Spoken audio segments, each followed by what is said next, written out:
All right, good evening, everyone. Welcome. Today's July 2nd, 2024. Ladies and gentlemen, esteemed members of the Planning Board and valued community representatives, I welcome you all this evening's Assembly of the Saco Planning Board. As chairman, it is my privilege to convene this gathering dedicated to the thoughtful planning and development of our community. Today, we come together with shared commitment to shape the future of our city in a manner that reflects our values, respects our heritage, and fulfills the needs of our residents both now and in the future. Our agenda tonight contains important matters, each requiring our careful consideration, expertise, and collaboration. As we engage in our deliberations, let us remember the profound impact these decisions will have on the lives of all, keeping in mind we are residents like you. It is our duty to maintain transparency, fairness, and inclusivity in our proceedings, ensuring that the voices of all are heard and respected.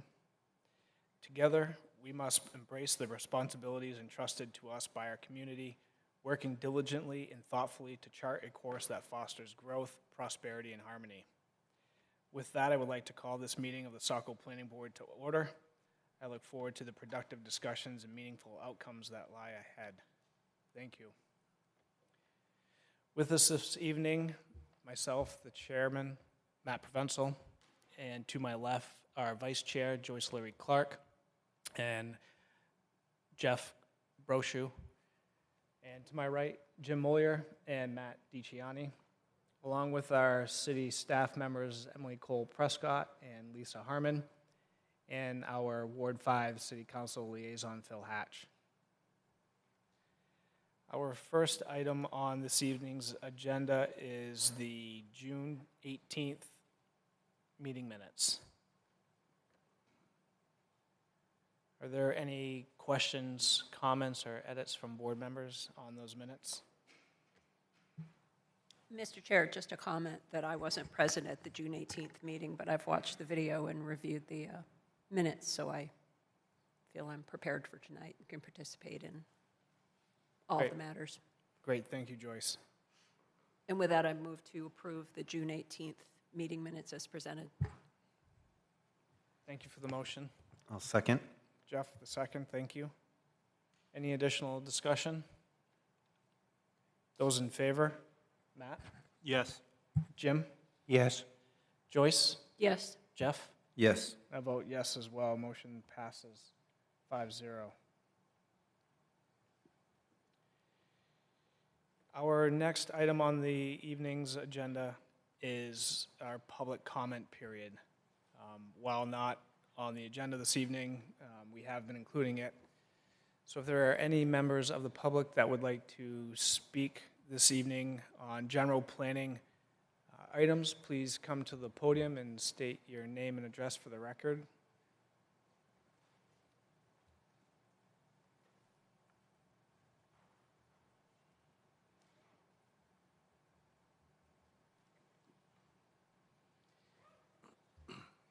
All right, seeing no participation, we'll continue with our agenda this evening.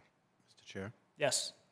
just a matter of order. Should we approve the notes for the site walks on June 25th and June 18th? Sorry, June 17th and June 25th? Yes, if the board would like, we absolutely can. So with our packet this evening, we have site walk notes, as Jeff has mentioned, both from June 25th and June 17th. So the 17th was 352 North Street, and then on the 25th, we have notes from 969 Portland Road and 277 Buxton Road. So we can definitely review those. Mr. Chair, I move to approve the notes of the site walks from June 17th for 352 North Street and June 25th for 277 Buxton Road and 969 Portland Road as drafted. Second. Thank you for the motion, Jeff, and the second, Jim. Any additional comments? All right, those in favor? Matt? Yes. Jim? Yes. Joyce? Yes. Jeff? Yes. I vote yes as well. Motion passes 5-0 to accept the notes for the 3 site walks as presented.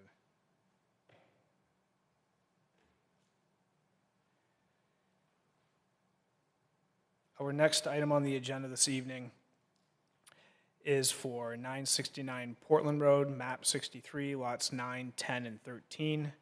This is a site plan review for a proposed 45,000 square foot sales and service facility for hail, trailer, and brake.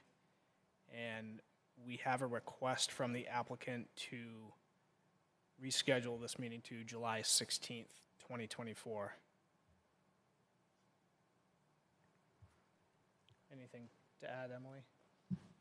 No motion is necessary from the board. We've already noticed this hearing for July 16th. We've just added it for transparency purposes because your original motion had it for July 2nd. Okay, thank you for the clarity. Any questions for Emily on that item? All right, our next item is for 89 Industrial Park Road, map 72, lots 2-3. And this is the conversion to medical marijuana dispensary. This is an application for completeness review and a site plan and conditional use proposal for the conversion of an existing operations to medical marijuana dispensary. This is in the industrial zoning district. And this is a continuation from our June 18th meeting. Do you have anything to add on this item, Emily? Or a brief opening statement? So there's 2 applications here. We're asking you to review them separately. You can hear from the applicants for both applications. Basically looking to convert space to registered dispensary. I do realize that one of them requests waivers and one does not, so we can discuss that a little bit more in detail if you'd like. And then medical marijuana conditional use standards and recreational medical marijuana standards will apply when reviewing this application. Thank you. All right, thank you, Emily. And the applicant is with us this evening? Yes. Okay. Would the applicant like to give a brief presentation? Good evening, Chairman and board members, city staff. My name is Tyler Crespo, representing Ripple Wellness. We've been a medical caregiver licensed establishment here in the Saco Industrial Park since early 2017. We've grown as a business and stayed in full compliance with the city and state over the years, and in recent changes of the law have sought continued growth in the conversion from our caregiver license to a dispensary license. This conversion is primarily in regards to the license capabilities and status with the Office of Cannabis Policy, OCP, at the state level. In regards to our physical operations, not much will change on site. If you have any questions in regards to the application, I'd be glad to help. Great, thank you. Any questions for staff or the applicant at this time?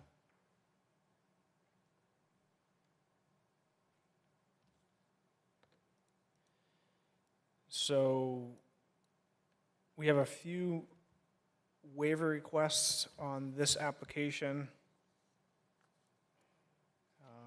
one of which, where are my notes here?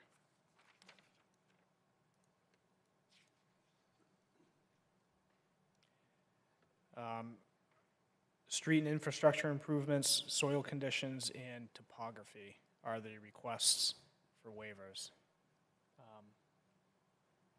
Mr. Chair, Jeff, yes. I would move to waive item number 13, the soil conditions, and item number 15, topography, for the site plan application of 89 Industrial Park Road. Second. Thank you for the motion and second. Any additional discussion on that motion? So the motion, Jeff, is for number 13, soil conditions, and number 15, topography, correct? That is correct. Additional discussion? Those in favor of waiving items 13 and 15? Matt? Yes. Jim? Yes. Joyce? Yes. Jeff? Yes. I vote yes as well. Motion passes 5-0. So that leaves item 11, street and infrastructure improvements. Do you have thoughts on that? Yes, Mr. Chair, I did. I wanted more clarity, more information with regards to parking and the apparent rear space for, like, if that tenant's remaining for the tractor-trailer movements. So I didn't know when would be the most appropriate time to discuss that. Do we want to find the application complete or not? I guess I'll leave that to your discretion. Any other thoughts from board members on that item?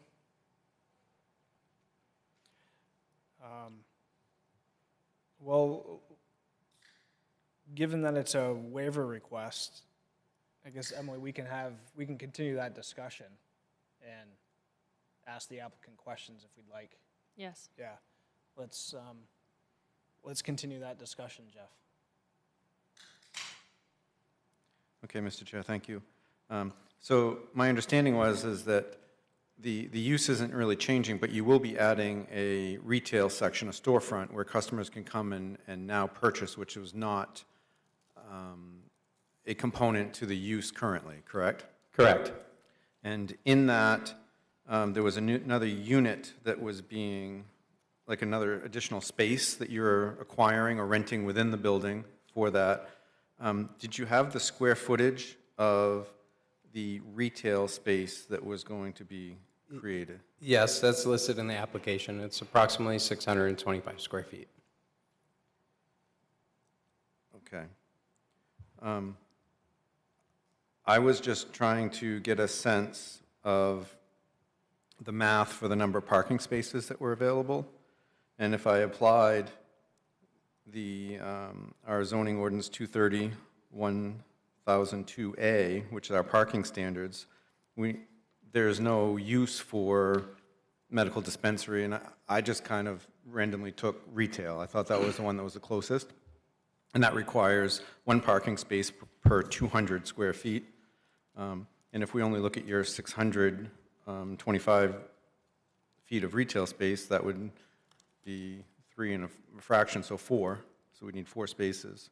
And then I noticed in your notes that you said you would have between 6 and 10 employees on site at any given time.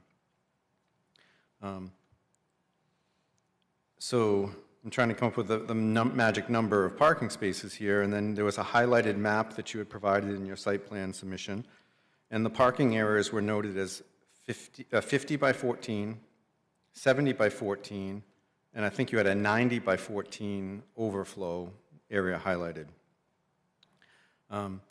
So our parking standards require parking spaces to be 9 by 18 minimum size to be counted. So I was wondering if those 14-foot dimensions actually meet the requirement. I guess basically it's a mathematical calculation of how many sites are available, and if that 14-foot measurement was an error, then we'd be looking at 4 on one side and I think 5 on the other.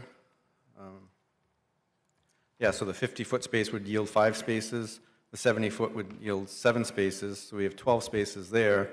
And we need 4 for the retail, so we're looking at 16 spaces needed, which I believe exceeds what you had counted. So I was just trying to get a sense of, what is the actual layout on site that would meet our ordinance for the parking, if those spaces are actually 18 feet deep.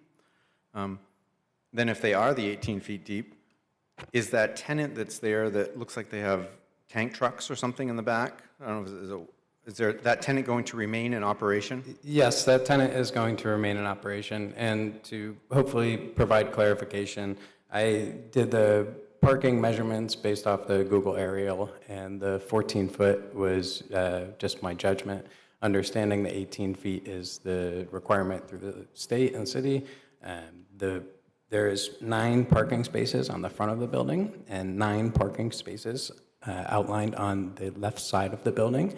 They are pre-approved, pre-marked, pre-painted as existing, so that will provide 18 spaces in the existing infrastructure, excluding the overflow parking that the current tenant does use for their tanker trucks.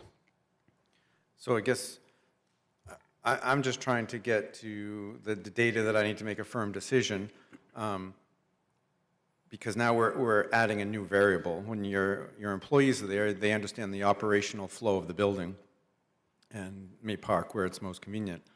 Retail customers aren't going to know that, and I just wanted to understand turning movements for those tractor trailers. It looks like, do they actually back into the building as well and then get stored on the outside? Yes, they have quite a bit of parking space and lot to maneuver on the entire left side of the building in front of their unit. They do move back and forth into the building for cleaning services, I believe. So I guess just in my sense, Mr. Chair, kind of feeling like the parking site layout starts to be a little bit, it's not as clear as I would like. And we're used to seeing a turning overlay. And so we can determine if these are usable parking spaces on site, or are they actually the quote-unquote overflow? Is that intended to be a maneuvering space for, the truck operator trying to move those trailers on site? And then that would bring me into the question of the photometrics.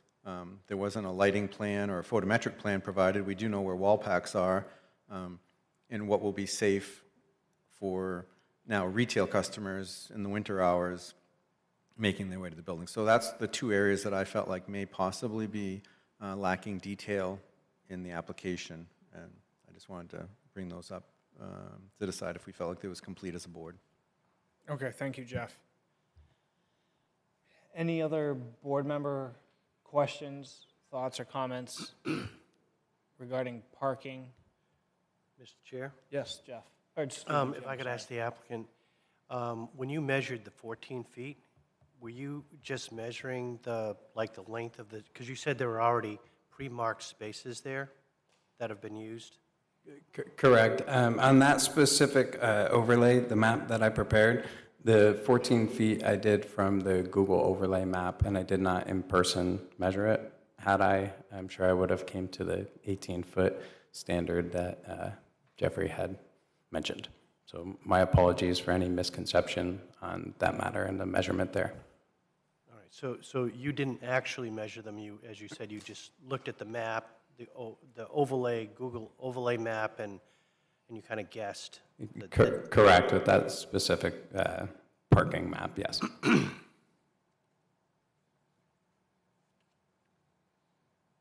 What kind of lighting exists right now? I just want to pick up on what Jeff had mentioned. What kind of lighting, exterior lighting, is on the building right now? There are exterior wall packs, and there's a small awning in the overhang to the entryway of the unit being converted to retail sales that does have 3 distinguishable downward-facing lights underneath that awning, including an additional 4 exterior lighting packs above each entryway and egress to the building.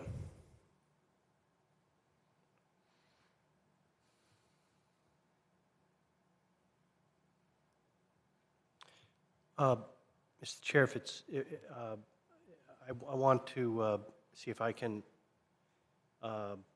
make sure I understand where Jeff is going on this. Jeff, are you thinking that,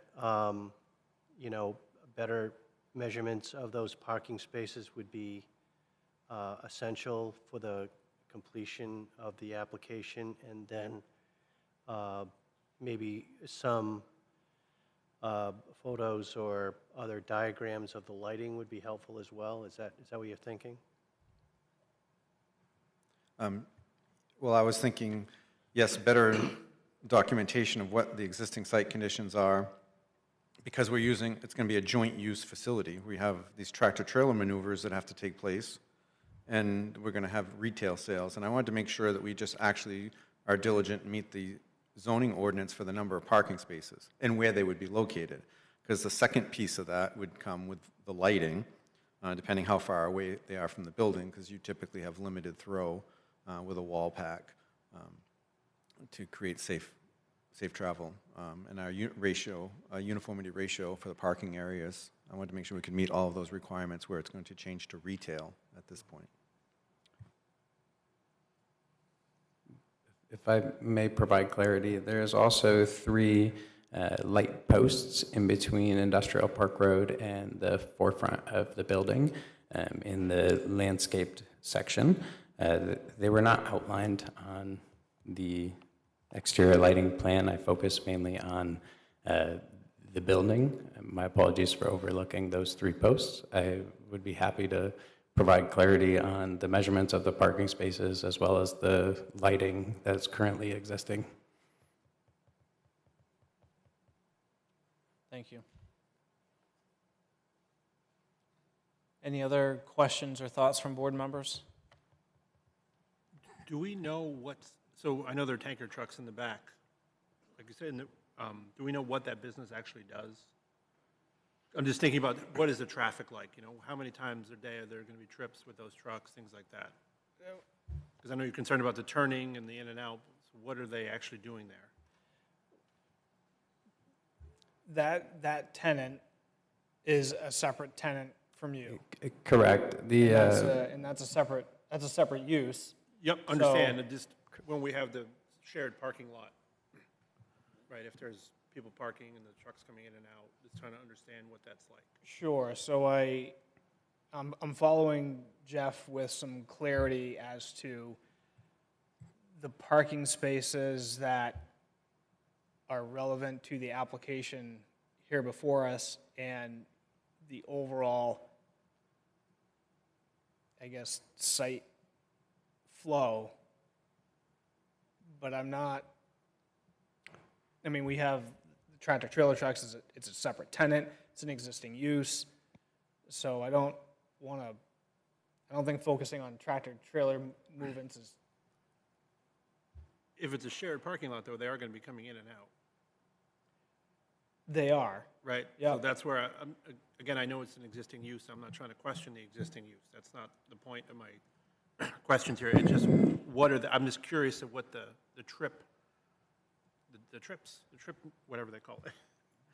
Mr. Chair, I can answer a question on that if you'd like. Sure. The business that's existing there with the tractor trailers cleans trucks. So they clean trucks that are used for beverages. Okay, so it's not like it's going to be a constant flow of in and out. That's all I was wondering. I have been in that site a couple of times in a different role here. I think they have 2 or 3 bays, and they can only clean so much at one time. It's not like a service like you'd think of. It's like the actual washing of the interior truck, so it can go out and be used for food, So beverage distribution. Sorry, Emily. Perfect. So Thank you. hopefully provide clarity. The property owner has just provided me with the data. It's approximately 4 trips a day. We've consulted with your traffic engineer in regards to the overall trips and traffic impact in this matter. Perfect. That's Great. exactly what I was looking for. Thank you. Yep, absolutely. Thank you. Any other thoughts or questions from board members?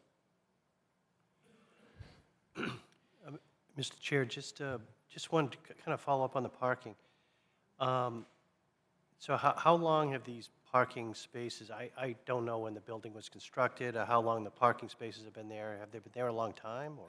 I believe so. We've had possession and occupancy of this building and specific unit since early 2017.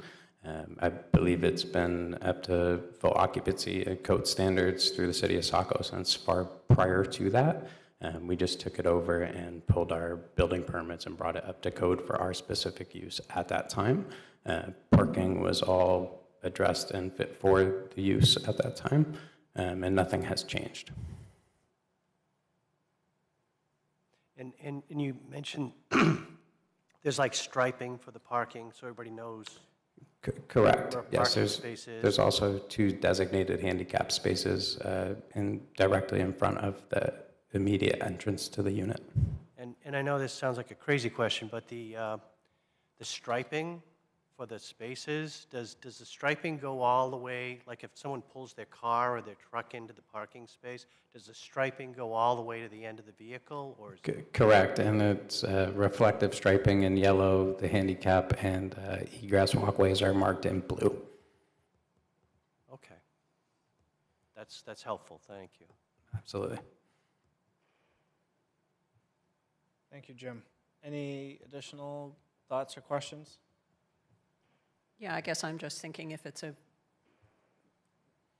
recently occupied building with 9 striped spaces that has a certificate of occupancy now, it sounds like this place, according to codes, has 9 legal spaces. 9 on the front and 9 to the immediate left, so a total of 18. Spaces. Yes. Great, thank you. And then there's additional spaces for the tractor trailer business where they park their trailers in tandem to the side of the paved parkway. That I mention as overflow, as they don't always use those spaces. They infrequently park a trailer there for pickup. So in the rare occasion that we may have 18 visitors, there typically would be excess space in those slots.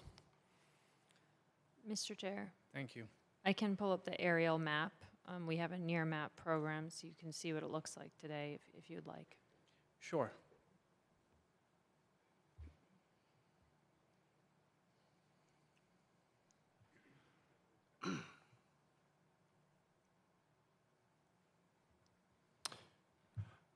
Mr. Chair, I think Jeff's concerns are well taken, but I think with this additional mapping we have here, I think it shows that the parking spaces are certainly deep enough to qualify as usable parking spots, and so notwithstanding the confusion in the application, I think we have sufficient information to, and I understand lighting's another question, but I think on the waiver for parking, I think we have sufficient information to grant the waiver, so I'll move to grant the waiver. I think it's for item 11. If I have my numbers correct. That is the correct item that has been requested as a waiver. I'll second that. So, motion made by Jim and seconded by Joyce to grant the waiver for item 11, which is improvements such as roads, curbs, bumpers, sidewalks, cross-sections, design details, and dimensions. Any discussion? Jeff? Mr. Chair, thanks. I think that this site, this aerial really helps, and it can clarify that the 9 spaces in front of the building are really viable. We really need to come up with 4 more spaces that are consistently viable. And my question is my understanding is that the lighter roofed section, kind of to the bottom left, is where they're backing those trucks in, right? So Correct. I'm just looking as they maneuver in the yard, they turn right from Industrial Park Road, let's say, drive into the yard.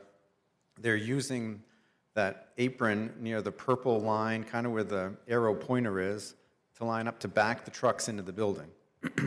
When they're finished their process, they need to now pull straight out of the building and turn to try to back the trucks into those storage lots, those storage parking spaces. I don't know if 3, 4, 5 of those parking spaces are in the turning radii to get the trailer out of the building. And that was just my question. You know, if an overlay says that those need to be cleared so that the truck can maneuver out to then back it into the storage area, we just need to know that so that we actually have enough parking spots on site. And the only change would then be is maybe not necessarily curbing, but striping, no parking. You know, if we can meet the magic number of 14, 15 spaces we need and still have that turning movement, then I think we're good. I just think in due diligence, we should understand what needs to happen there with that existing use. Because what happens when somebody parks there on the bottom, the overflow parking, I think he had kind of indicated, and goes into the retail store and they're trying to maneuver a truck out. I just think, in my opinion, it's details that we should be just kind of double checking. And, you know, experience with trucks, that turning maneuver to exit the building or exit the building and get onto Industrial Park Road would be very difficult to make with vehicles parked there. And that's just my concern at this point. Thank you. Thank you, Jeff. Any additional discussion on this item? So what we've been talking about here and how I see it and understand it, and Emily, please give me your thought if I need clarity. Item 11, as requested for the waiver, is improvements to the roads, curbs, bumpers, sidewalks, which shows cross-section details, design details, dimensions. Parking, which we've been talking about, and we have questions, and like Jeff said, want to be diligent, that falls under item 5. And we do have some information in here regarding that parking, and we do have questions on it.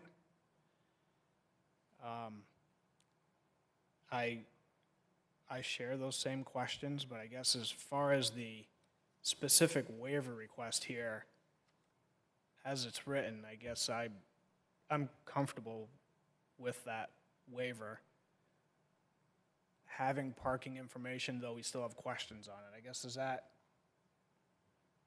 make sense, Emily? Yes, the parking is under number 5, although I understand the question. Yeah, I just want to make sure we're making the correct waiver for the correct items that we're talking about here, that's all. And this is a waiver for submission requirements. This is not a waiver for the requirement to meet a parking standard of the ordinance. Sure, yeah.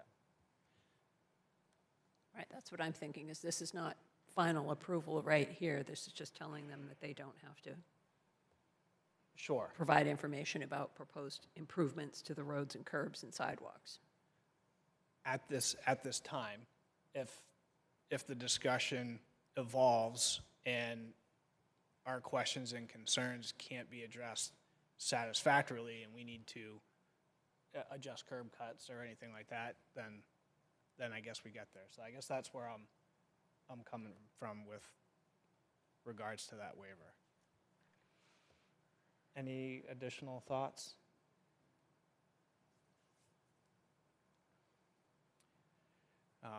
Before we continue, Carrie Lynn Lane has joined us. So Carrie Lynn, this item on the agenda here is 89 Industrial Park Road, and we've gone through and we've granted the waiver for items 13 and 15. And this discussion that you came in on is item 11, as we've discussed, some parking questions, but item 11 for improvements as roads, curbs, bumpers, sidewalks, etc. Those in favor, Matt? Yes. Jim? Yes. Carrie Lynn? Yes. Joyce? Yes. Jeff? No. I vote yes. Motion passes 5-1.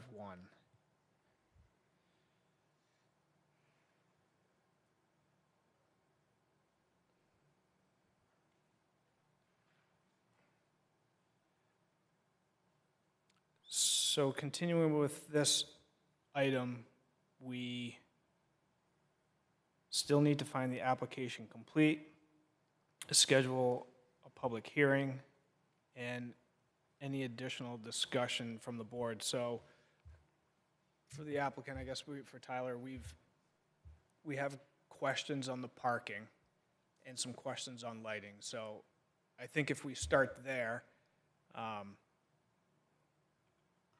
some additional information that we'd like to see is clarity on the number of parking spaces that are either specific to your space or specific to your lease, designated for you, anything along those lines, quantity, sizes.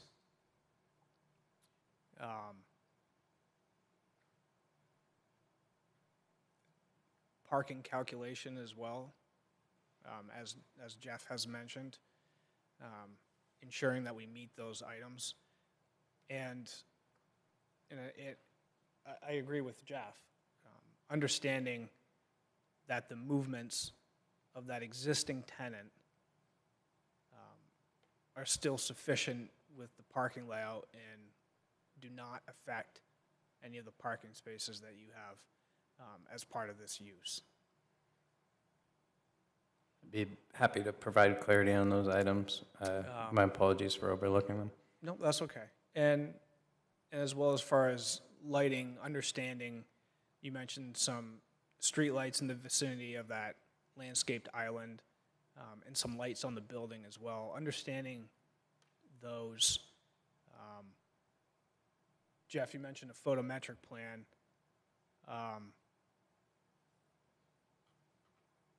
I guess as far as how those lights lay out, the type of light, and their effectiveness, I guess I couldn't say at this moment if we do or do not need a photometric plan, but Jeff, your thoughts on that? Yes, so Mr. Chair, looking at what he has highlighted in his plan, he has little bars where the existing wall packs are. And if it worked out that the math, that the street side of the building, if there are 9 spaces there, and then where he has, oh, there we go, where those 2 cars are visible and what was labeled as staff parking, if we end up with the required 5 or 6 that can be along the building, I think it's pretty cut and dry. We don't necessarily need to do a whole photometric plan because that's exactly how wall packs are designed to operate the most effective. Maybe one more on the street side of the building, center to the tree, but I was just concerned they weren't going to be able to meet the required parking spaces along the building, and then they were using some of these overflow areas. So if we ended up on kind of the bottom left side, where those 9 or 14 spaces are now, what was labeled overflow, if all the parking had to be out there for some reason for turning movements, then there's no illumination, and I start to have concerns. But I just felt like they were all intertied. So Yep. I would be fine if we find out all the parking can be along the building. It really helps the situation, I think. Sure. Any other questions or thoughts from board members? So, Mr. Chair? Yes. Another topic. So part of this expansion is more storage, retail space, and reworking some grow rooms. And I noticed that there was some discussion in here about the use of carbon filters. I was just kind of wondering, because there's a condition in the industrial park with multiple use with odor, and have you looked at having a firm, do an ASHRAE design standard that's going to, quantify the amount of release that could be from your building, either via negative pressure, the air exchanges within your building, something that we could be provided so that these changes of use within the building that you're proposing, one of your cultivation rooms was going away and it was moving, so all of that's going to be reworked. Something more than just saying, yes, we use carbon filters. Something from a trade professional that's going to guarantee or have a much higher level of assurance that we're not going to have odoriferous releases from the building with the new changes within the site. I believe there's an odor remediation plan included in regards to that topic. In the same regards to that impact of that topic, we are going to be doing less cultivation at the site at this time. the live cannabis plants are what produce the common terpene or esters that are volatile compounds that produce the smell and odor that's either complained about or appreciated from the cannabis plant. With far less cannabis cultivation space in the building, there should be a lot less impact from the VOCs produced by the plants. I guess, Mr. Chair, I was thinking of more of a technical document from, you know, an environmental or an HVAC company saying what methods would be used to deal with this. I view this as just kind of an informational note that that is non-specific to the amount of space, the amount of times that the retail doors may be possibly opened to allow an escape if it's in a positive pressure. What type of system is being designed for this to control odor is my thought. Usually an engineering firm would have some sort of an HVAC design and a stamp on it. Thank you. All right, thank you, Jeff. Any other questions or concerns from board members? Mr. Chair, if there aren't any yet, then I'll move to,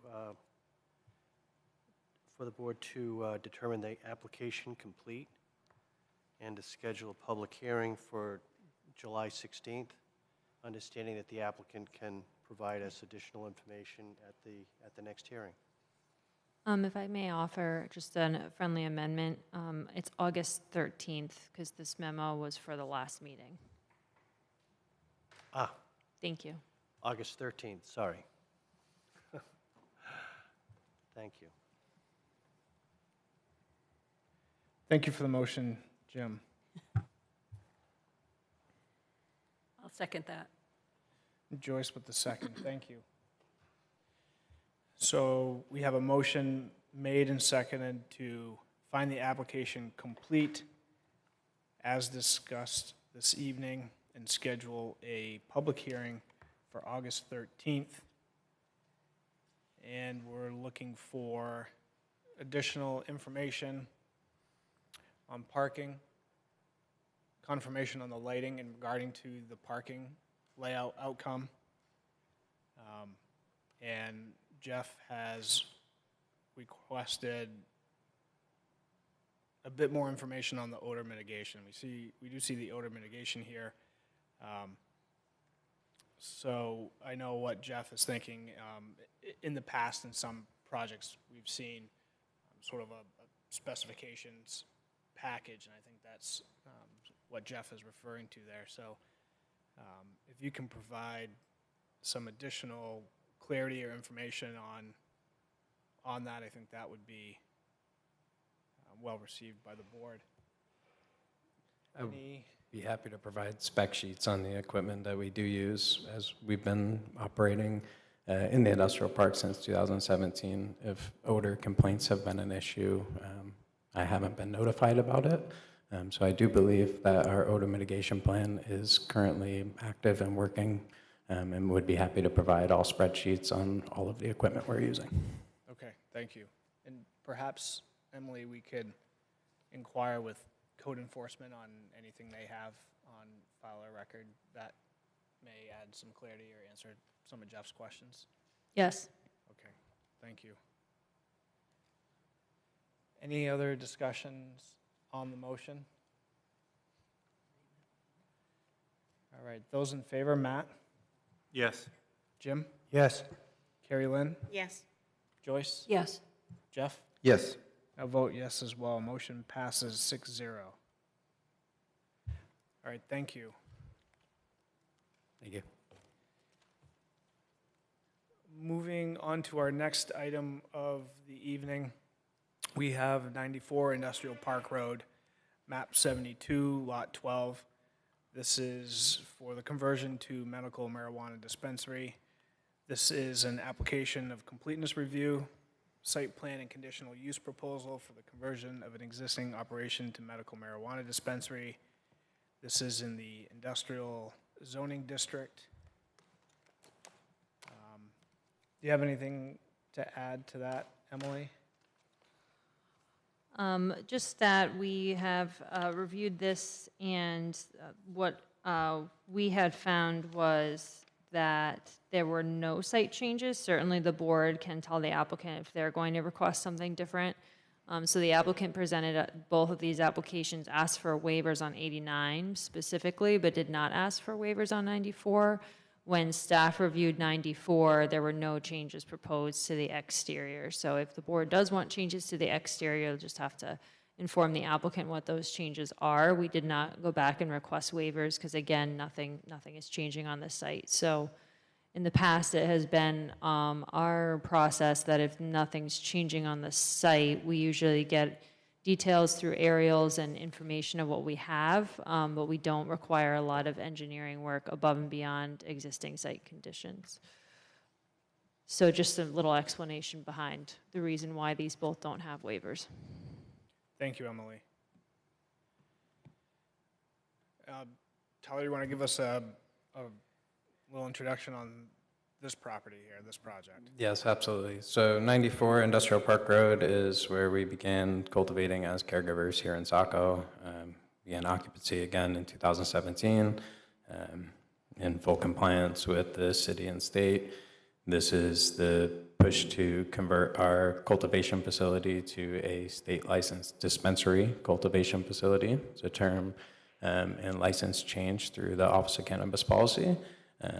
No formal change of operations will be had on site. It's strictly a change in licensure with the state. All right, thank you. So the difference with this one is that retail component. Correct. There will be no additional retail sales done on site here at this location. All right, thank you. Any questions from board members for the applicant or Emily?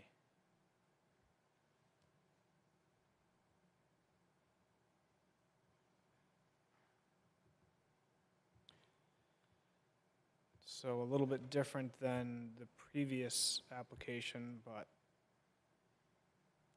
So, Mr. Chair, yes.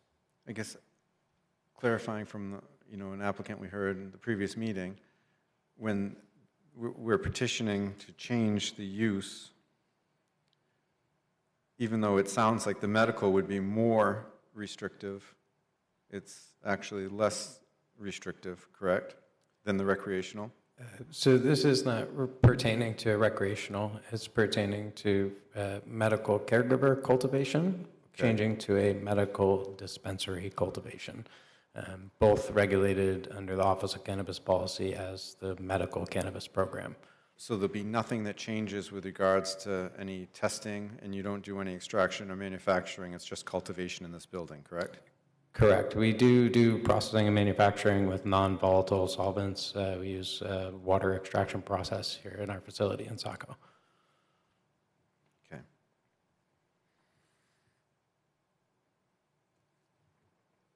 Thank you, Jeff.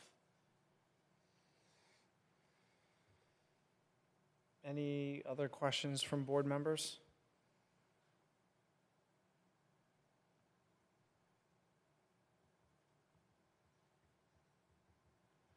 Mr. Chair, I'll move to find the application complete and to schedule a public hearing for August 13th. I'll second. Thank you for the motion, Jim, and the second, Carrie Lynn. Any additional discussion on the motion?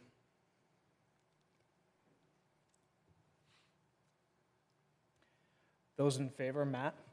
Yes. Jim? Yes. Carrie Lynn? Yes. Joyce? Yes. Jeff? Yes. I vote yes as well. Motion passes 6-0 to find the application complete and schedule a public hearing for August 13th.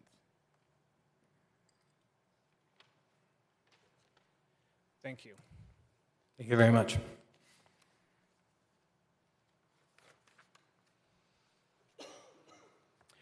Our next item on the agenda this evening is 438 Main Street, map 40, lot 29.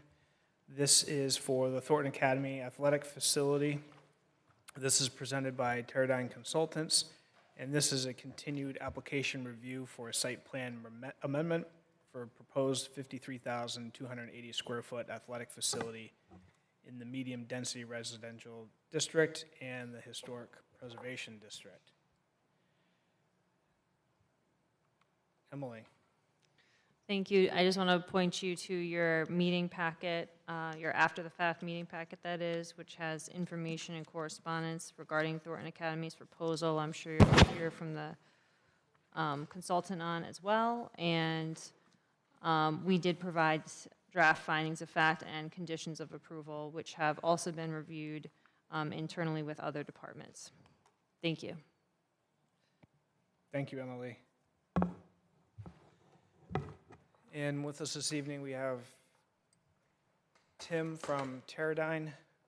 Would you like to give us a little additional update on this, Tim? Yes, I would. Thank you. Mr. Chairman, members of the board, planning staff, Tim Misher, Teradyne Consultants, on behalf of Thornton Academy. So we've been through several rounds of peer reviews. I think we've settled most items. The last time we were with you folks, we were talking about lighting, and we were talking about some architectural items. Now, Emily, I have stuff on my screen. I haven't used this before, so, That's all right, thank and I'm technically challenged sometimes.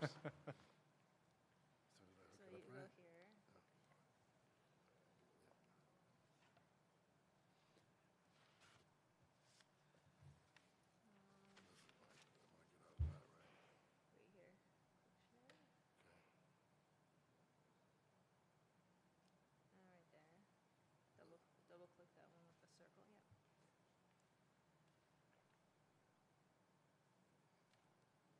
It'll take a minute, you'll get something that pops over here. See, that's preparing. So you can get out of here, it's gonna take a second.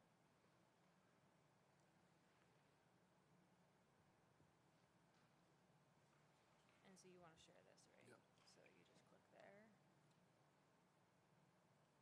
Where is that? Where do I minimize that? Maybe later. Yeah. All right, technically challenged. We are solved with the help of the planning staff. So I'll hear it for the planning staff this evening. So what we've done, one of the last discussion we had, it was about the up lighting. And so what this slide is showing you that we have submitted revised lighting cut sheets, and we have provided for down lighting along the frontage to make a very nice looking facility from the frontage and along Route 1, I have to say. So then we were talking about mostly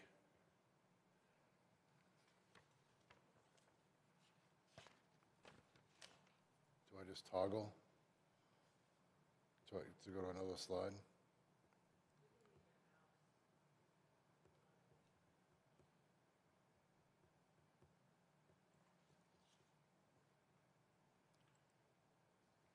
So I know it's a little small, but the main discussion we had last time was about the rear wall. And so we have taken steps to provide improvements. We did not provide any openings for fenestrations or anything like that because of the nature of this facility where it's located next to the ball fields. But there is an intent to hang a scoreboard off this. There is an intent to provide the Thornton Academy logo, and there could be additional paintings along this wall if possible, if needed. And also you can see below the rendering for the protective netting that will be used for this building to protect it from ball field activity. Now we do know once again that one of the major stormwater features proposed for this project lies at the bottom of that wall. So it does not provide opportunity for landscaping, evergreen trees, things like that, or any kind of buffering, because it's all main DEP roofline drip edge filtering. So having said that, I wasn't sure if there may be some comments we want to talk about, or there's one remaining item that I think Emily had made the board aware of today, is with the Public Works Department, and we were still trying to figure out, finalize sidewalk and pedestrian movements for particularly the students in the dorms. At this time, basically, we kind of ran out of time to get additional information in on this. But what we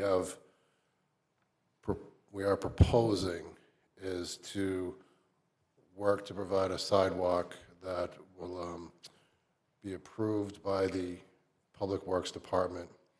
And if we were to look at conditions of approval number 6 that may be proposed this evening, what we have is, prior to the scheduling of the pre-construction meeting, remaining peer review and remaining items be submitted and approved by the peer review or Public Works prior to the scheduling of that meeting.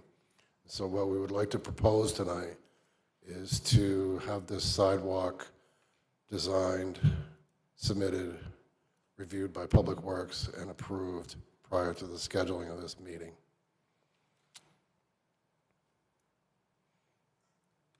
With that, I would open it up for questions, unless there is any specific item that I might be missing that the board would like additional information. All right, thank you, Tim. Board members, any questions, comments, or concerns on these updated items?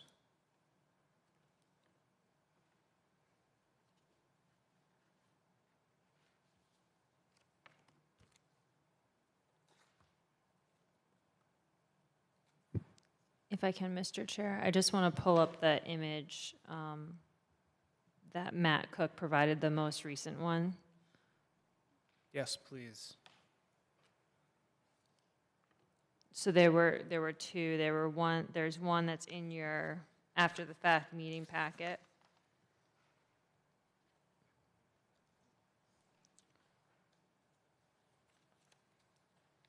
Tim, do you mind just clicking the button one more time?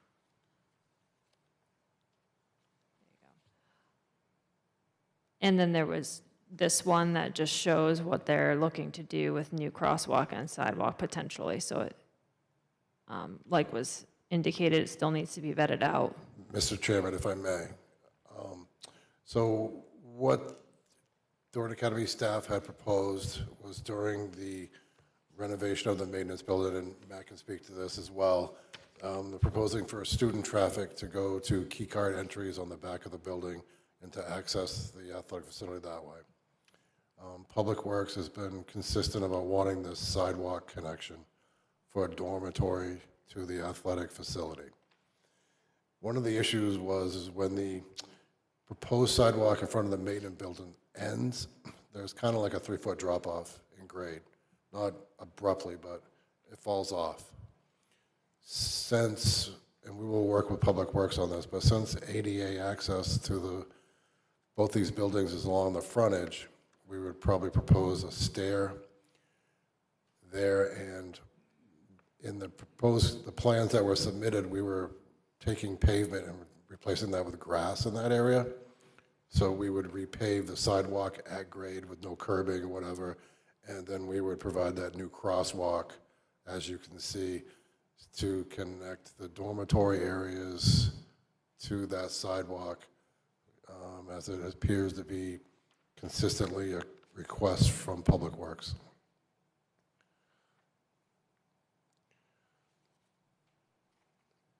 But with it being July 2nd, most of the architects were on vacation, and so we weren't able to flip a plan around in time, so we were hoping that we could just condition this on the pre-construction meeting if we can.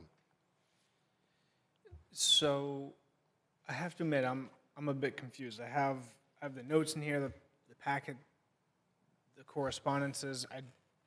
I don't have this image. So is this image? This is Who's this from? This is from Matt Cook, Facilities Director. And it was communications with Public Works this afternoon and planning staff. So it's literally just email traffic. So the one that, just if I can interject, there's some confusion here because of how these got printed. So the email chain dated July 2nd, Cook is responding to Joe, and Matt is here as well, had this, what's on the screen attached to it. So this is from a different email chain. It just got confusing because there were several emails. So this first one, which looks very similar to the image you have in front of you, belongs to the email chain where Joe, Matt, and Tim are talking that we gave you, which is the second here. That is the attachment to that. And this is the attachment to Matt's email. So the one on the screen goes with Matt Cook's July 2nd email at 2:31 p.m.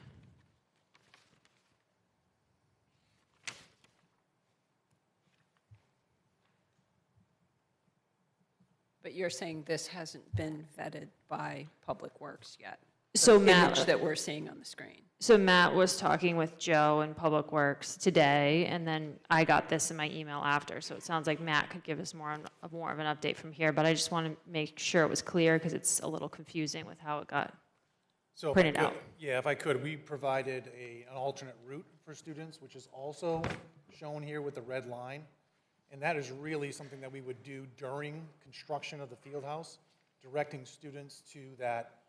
What's labeled here as the maintenance building is being converted into our new fitness center, which has been approved under a separate building permit. That project will be completed before the field house project could be done. This would be the path that we would send students to access that, so that they could access this new space once completed, knowing that there's construction and other site work happening in front of the building.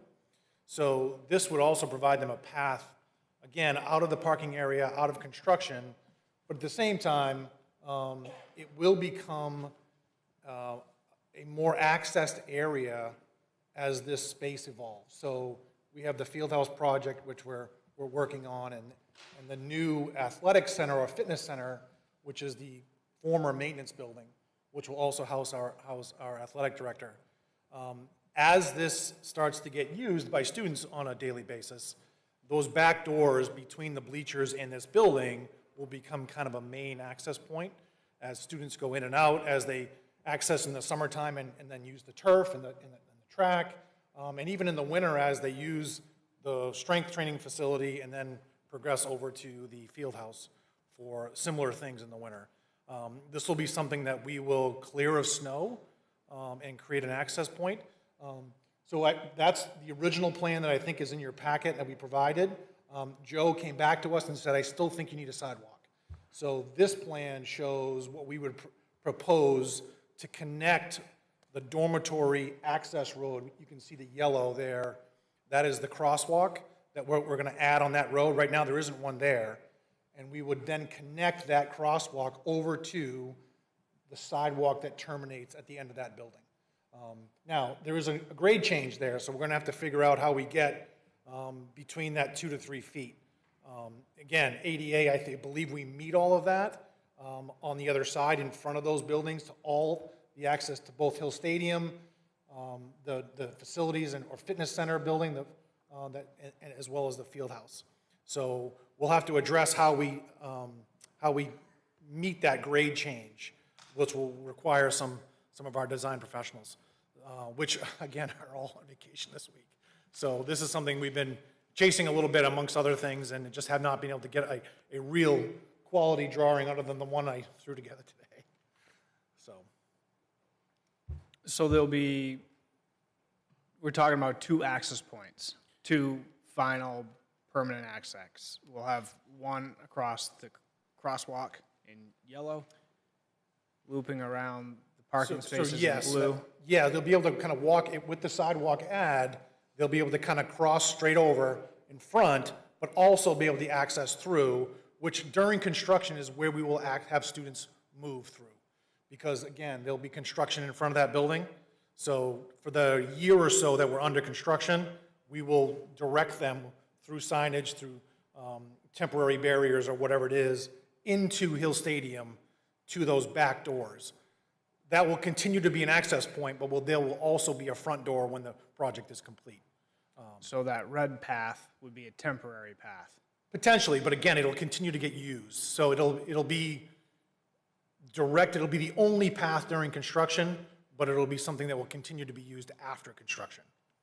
From the same point of origin, Yep. from that yellow Yep. And crosswalk. it'll probably come from the other direction as well, which is the field house, which is up above, dropping down to there. So there'll be an access point above that building to come into the space and then down. So it'll kind of create this kind of flow of traffic between those two facilities, 3 facilities, including Hill Stadium. And the goal here really was creating an athletic complex or an athletic campus, which kind of featured around an indoor facility, an outdoor facility, and then a fitness center.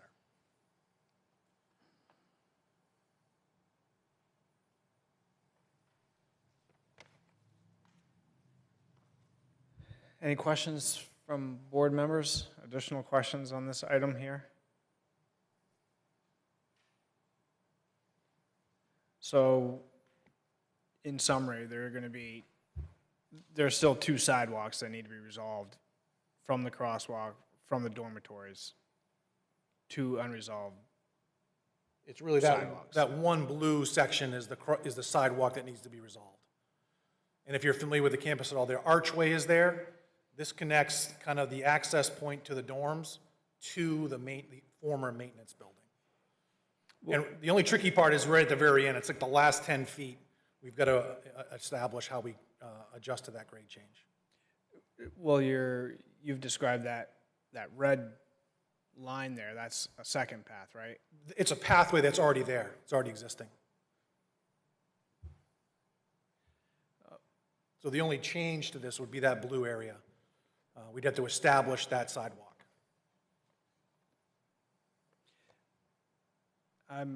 Forgive me, I'm confused, because I see areas of asphalt to remain and area of new lawn, so I'm missing where All that that existing area path currently is asphalt, so we'd have to adjust our drawings to accommodate whatever that sidewalk is. If it's existing pavement, it's there, we'll carve it out, we'll make sure it works, or we'll raise it, curb it, and do what we have to do based on making sure that we're safe around those parking spots as well.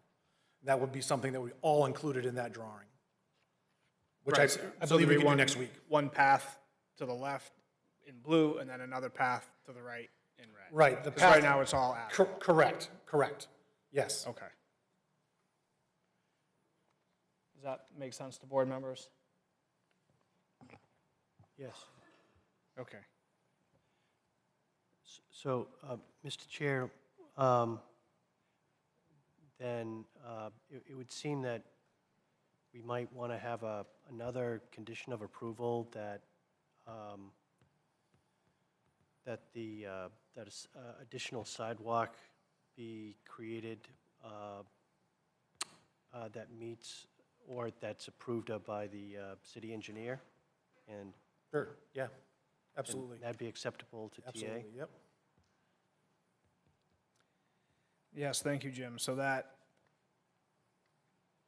I've been looking at that, and I'd like Emily's opinion on that as well. We have item 6A, and I know Mr. Mishu mentioned item 6, and 6A specifically addresses that the applicant shall submit updated site plan revised to respond to all remaining staff and peer review concerns. It doesn't, my concern is specifically address the 2 sidewalk access points. So we could, and Emily, I'd like your thoughts as well, we can modify that one condition, 6A, or we could create an additional condition, 6F.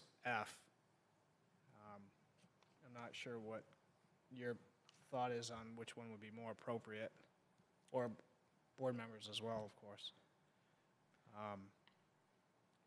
If board members feel that this item can be addressed and completed satisfactorily through a condition of approval.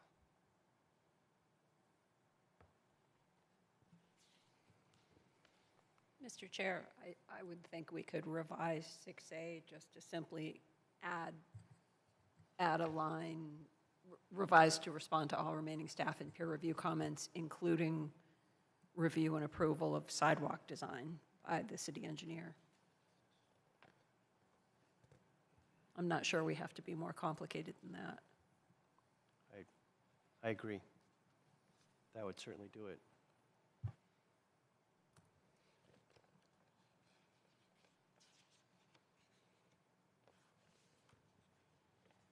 Would you mind stating that amendment again? As a motion? Well, I just, I'm thinking about, looking at proposed condition of approval 6A, that says the applicant shall respond to all remaining city staff and peer review comments. The applicant shall submit an updated site plan set revised to respond to all remaining staff and peer review comments. Add, including submitting a sidewalk design for approval by the city engineer. could we, if board members feel appropriate, be as specific as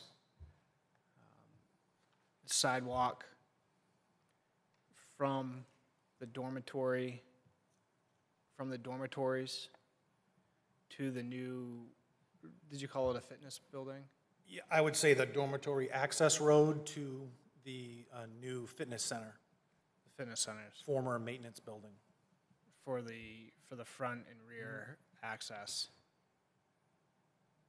And And then modifying so that they could continue to access through, making sure that that pavement is accessible through the archway to a pathway is there as well. sure. And I see Joyce is diligently taking notes. This is good. Yeah, I'm saying drawing arrows Into Hill here. Stadium.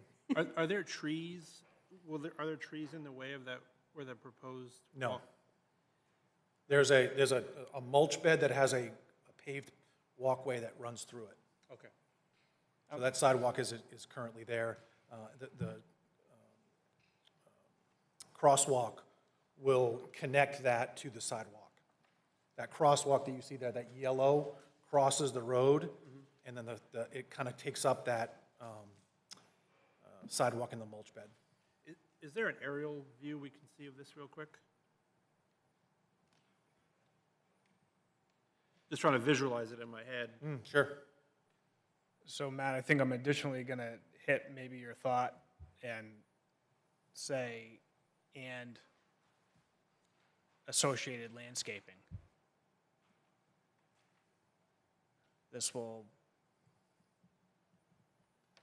affect the landscaping plan as well, so Right, that'll need to be. because we don't that'll want need them be to updated. get rid yeah. of the proposed lawn and. Right, there's some grass Pave that's the whole being added place. there that we'll have to adjust. Yep. So, Mr. Chair. Again, it doesn't have to meet ADA there because we're meeting on the other side, but we do want to maintain that access point through that archway. And our handicap ramp is also there, so we also want to make sure that remains accessible from that side. And we will have access, obviously, from the other side as well, but.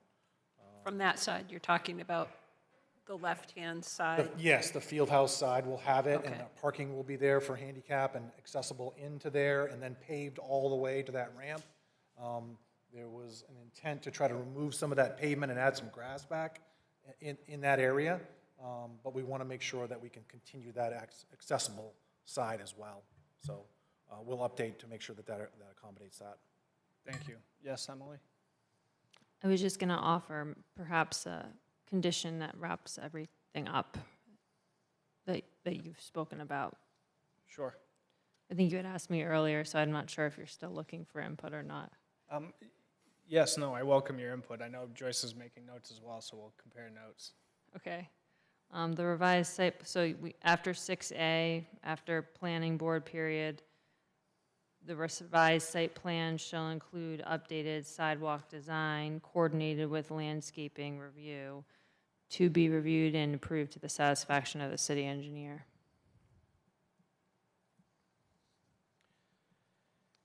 Yeah, I think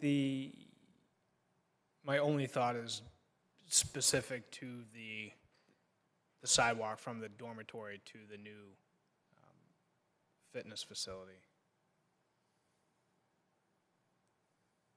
Just so down the road, we're not confused that it's a different sidewalk, but.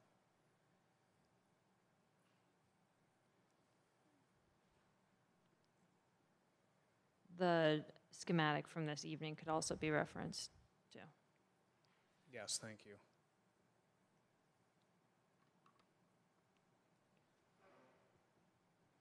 Matt? What was I say, is there a way to zoom in there? I don't know if there is, I'm just. Not as easily, because the site isn't just as easy to look at as the other one on this size screen and without a mouse.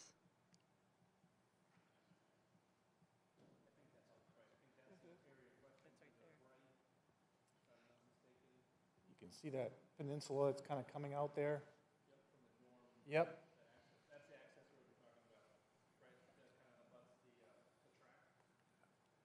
The access road, yes, it runs, you can see it kind of runs and it does a right angle towards the dorms, then wraps around the track, the end of the track? Yes. Yes, yep.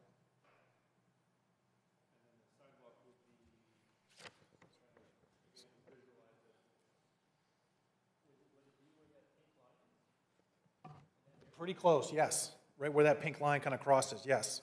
It'll cross that road. It'll connect the sidewalk from both sides with that crosswalk, and then we'll extend that sidewalk over to Into the the- former building, yes. No, that's helpful. That's Yep. what I wanted to see, just Yep. kind of see it on that map.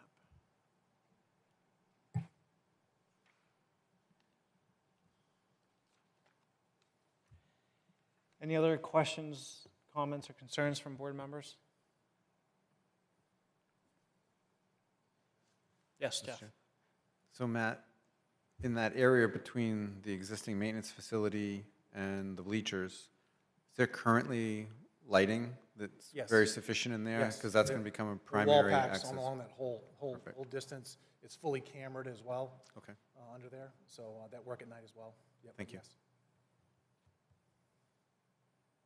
As you can imagine, night games, bathroom access is all right there, so it's pretty well lit. Thank you, Jeff. Tim mentioned revised light fixture for those buildings, excuse me, for the facade, the downlights from the facade. Tim, those would be 3,000 K color temp on those lights? We didn't see anything specific. I believe the rendition was revised. There was a little bit of artistic license taken there, but the lighting was in the package already, facing down. It just was not represented accurately on the drawing. Sure. And on when the front of that.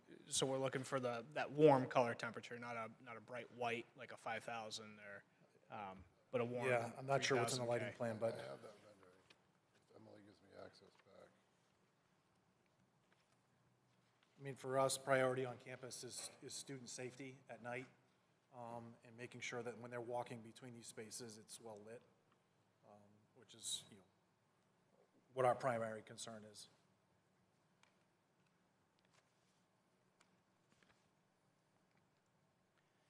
Jeff? yeah. Mr. Chair, I know that we sometimes have very similar thoughts on the lighting.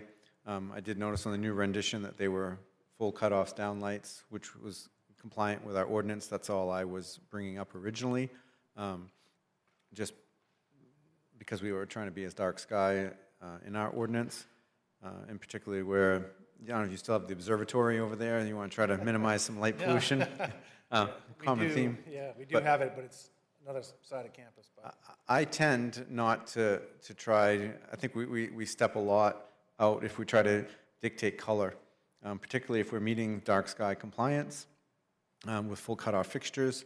This is their kind of artistic realm now. They can let them inject some color for tone or theming. I don't think we really have to worry about glare, so my opinion would be let them be whatever they want to select for color temperature, because it gives them some architectural choice and variation throughout campus, as long as we're meeting our ordinance for dark sky compliance. So we're not approving something that would be frowned upon by others. So, thank you. Thank you, Jeff.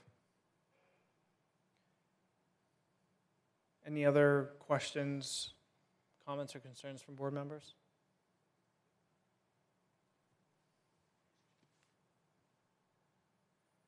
So Emily's given us some findings of fact. We reviewed those. We've made an adjustment to condition 6A, and we can have Emily read that again if we'd like.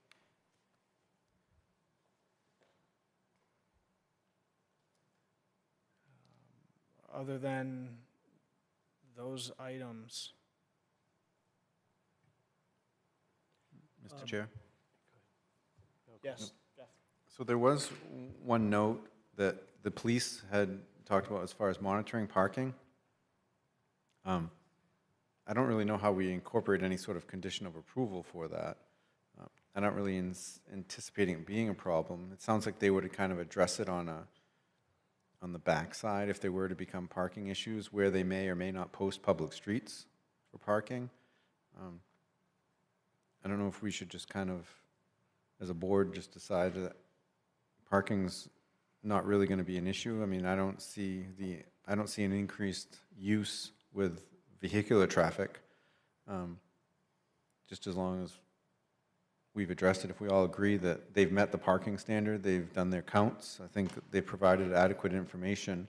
Are we all just comfortable letting that piece go with the police to monitor off-site if there starts to be issues on street parking? I agree. Parking on Route 1 obviously is impossible. And as well as the side streets as well. So I see the note there. It's part of the document, so I agree. I don't think it needs additional clarity. Jim, did you have a question or comment? Thank you, Mr. Chair. I was looking at finding of fact number 6C. There was a final sentence there that said the planning board should confirm review of this approval criteria and make a full finding on this standard. It has to do with compatibility with neighboring buildings. I mean, I know we've discussed that, and I think, I know there were some concerns with, well, the front of the building is going to look stunning. There was some concern Bill would about, appreciate that. He couldn't be here, but. there were, I know some members had concerns about the sides and the back of the building. I'm satisfied that it is compatible with the neighboring buildings, but I don't know if any other board members still have concerns about that. And if, whether or not we can simply strike out that final sentence, or at least say that we're also satisfied with the compatibility with neighboring buildings. Thank you, Jim, for that question. Emily, could you elaborate on that? Is that, I know you choose your words wisely here, so where you say the planning board should confirm, is that, I guess from our previous discussion, it was my understanding that based on the historic preservation district, that the design review from the board has been taken care of and satisfied by historic and was not something that the board needed to address, or? So this did do design review with the Historic Preservation Commission, so it doesn't go under your Chapter 179 design review standards. So this is just relative to an overall compatibility finding under site plan review. So it sounded like the board had some questions at the last meeting, so I just noted that the board should just make its own finding on this based on any responses that may have come from that conversation. Thank you for the clarity, Emily. board members' thoughts, additional questions or discussion on this item. Jim's thought was to strike that verbiage, or we could make an official motion on it if we'd like, or we just make an adjustment to the findings of fact, meaning if the board wishes, the board could adjust that sentence to say the board has found that, or the board is in agreement with historic preservation's appropriateness approval and feels that this item has been satisfied, or something along those lines. I think that would do it, Mr. Chair. It's simply indicating that planning board is satisfied that the building is compatible with neighboring buildings. Thank you, Jim. Any other thoughts by board members? Yeah, I agree with Jim. I think that's enough. Especially where it says based on the materials presented, building elevations. Yeah, it's fine. That's good. Well, Mr. Chair, if it's appropriate, I'll move to approve the findings of fact as drafted with the addition to 6C to indicate the planning board finds the new building compatible with neighboring buildings. Thank you, Jim.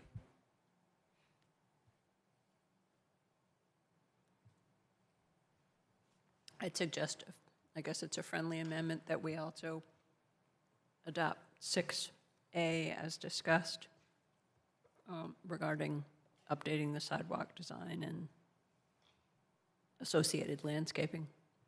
Well, I was just doing the findings of fact separate from the conditions of approval, Joyce, so, I mean, we could certainly do them together. If You know, you're right, Jim. I'm skipping ahead here. My apologies. No. I'll just second your motion. Any additional discussion? So, motion made and seconded to adopt the findings of fact as presented and amended.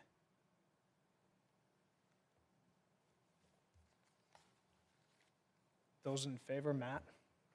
Yes. Jim? Yes. Carrie Lynn? Yes. Joyce? Yes. Jeff? Yes.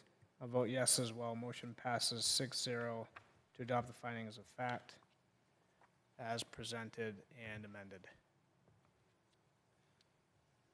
And, Mr. Chair, I'll now move to approve the conditions of approval with the change to condition 6A that was referenced by using Emily's language, which I can't remember to repeat right now, but I think she has it all down. Just repeat it. Would you please, yes?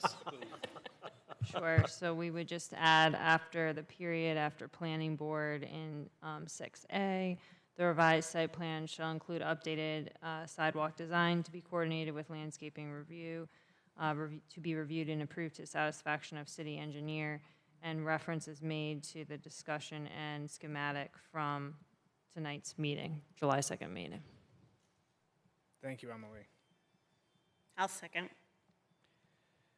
Motion made and seconded to adopt the conditions of approval with item 6A amended.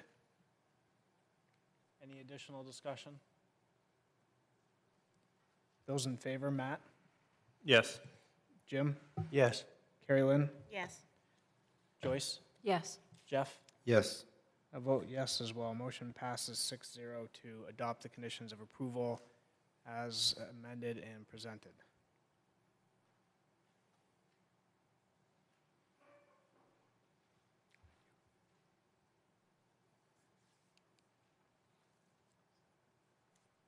Thank you, members of the board. You don't have to leave quite yet. We have one more motion to make. Official motion, but.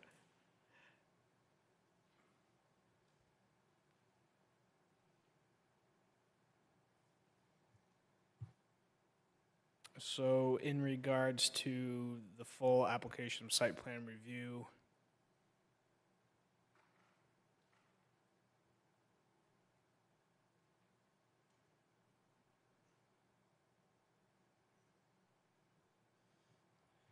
Mr. Chair, I'll move to grant the site plan amendment application for the proposed 53,280 square foot athletic facility at 438 Main Street. Thank you for the motion, Jim. I'll second. Second by Carrie Lynn, thank you. Any additional discussion? Motion made and seconded to approve the site plan review application for 438 Main Street, map 40, lot 29.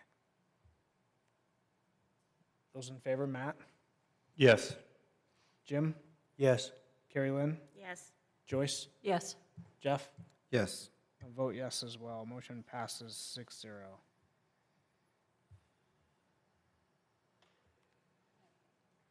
Thank you. Thank you, members. Did we capture everything on this item, Emily? Yes, thank you. All right, thank you.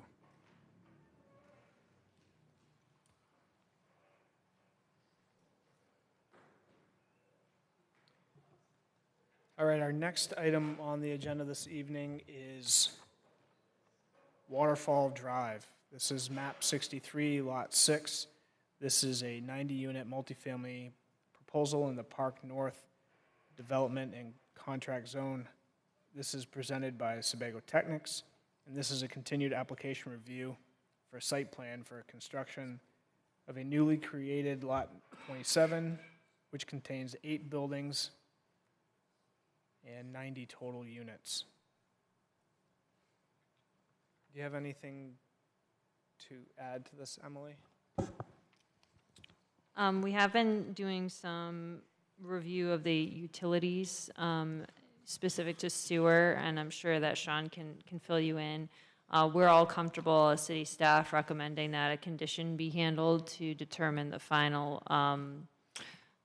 where utilities are going to land as the final review, and before the final review is basically, we're all set with that. And then the permitting through the DEP remains under review. And then we've been discussing like just getting as-built plans for the existing infrastructure. So those are just the things that have been ongoing. And when we do get to them, I do have just a couple of updates to the conditions. I added a standard condition of approval, which Joe is just recommending to be struck, which makes total sense, and just a couple of very minor edits. Thank you, When we Emily. get there, thank you.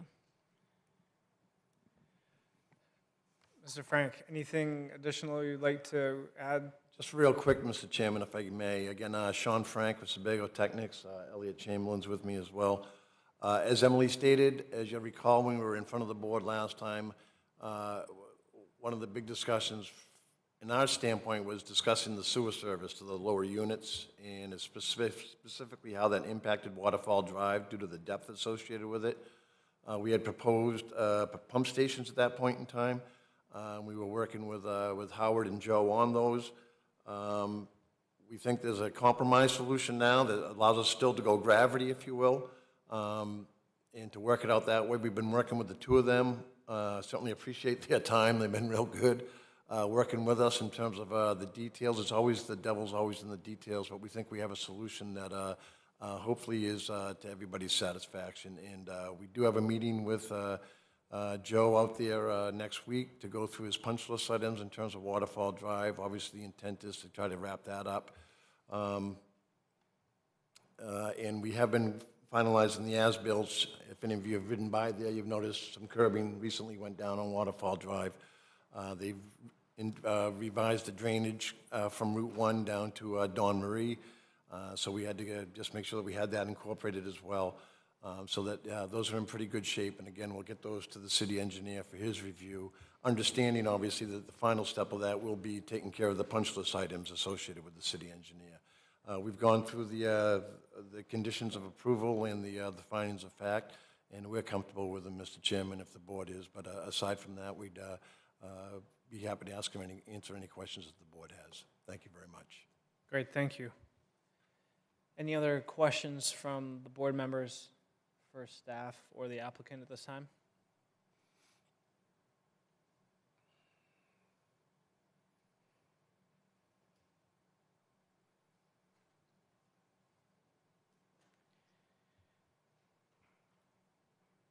So with that, Emily, do you want to talk about your additional conditions? Are you thinking we're adding from 19, or are these? No, we're not adding anything. Okay.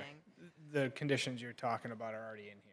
Yeah, so Okay. it's just to remove number 9 because the street opening permit is not applicable right now. We're on private infrastructure out there. The city has not accepted the roads, so it's not going to be applicable to the start of this project. Okay, thank you. And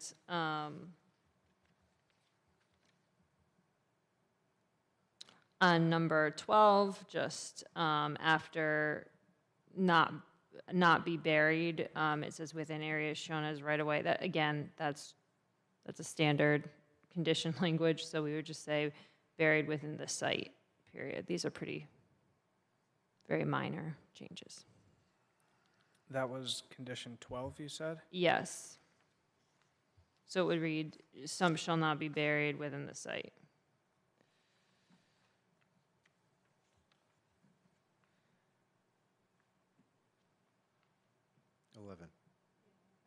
Oh, sorry, 11.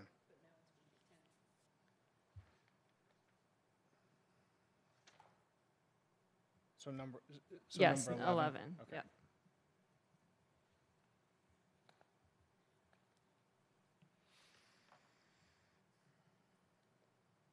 So just those 2 recommended edits? Yeah, that's it.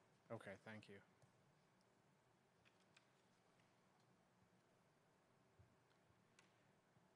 Any additional thoughts or questions from board members?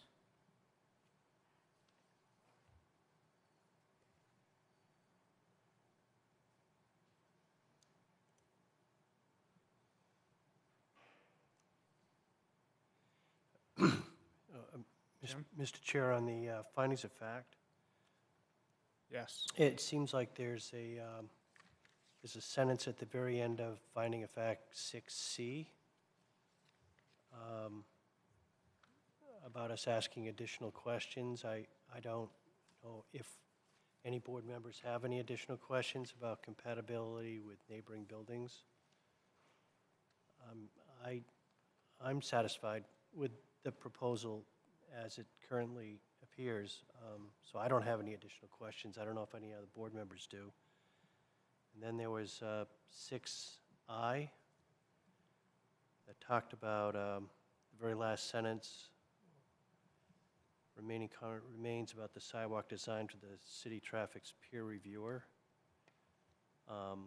Perhaps that's something that we just wait until final subdivision review to take care of? Yeah, that's somewhat or indicated in the first bullet under the condition and under 7, Okay, that it would be included as a peer review item to follow up on. okay.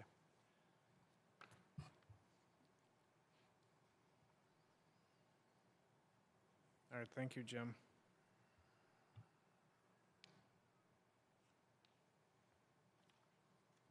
Any other thoughts from board members?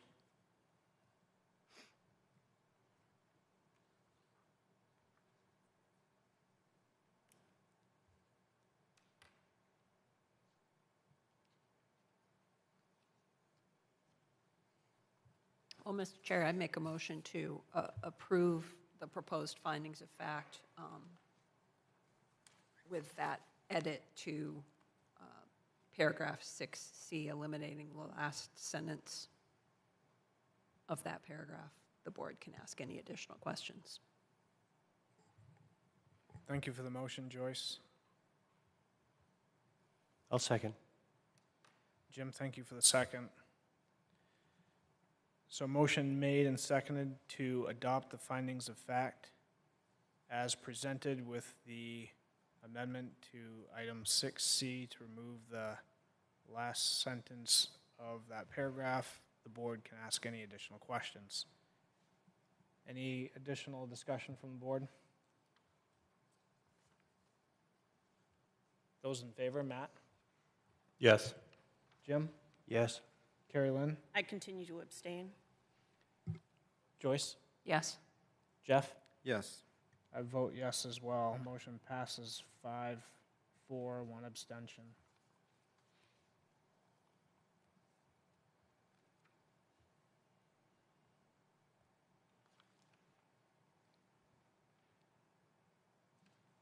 And Mr. Chair, I move to adopt the conditions of approval as presented with the following amendments. One, eliminate proposed condition of approval number 9, as this is a private road. And 2, amend the second sentence of proposed condition number 11 to read, "Stumps shall not be buried within the site." I'll second. Thank you for the motion, Joyce, and the second, Jim. Any additional comments or discussion from board members?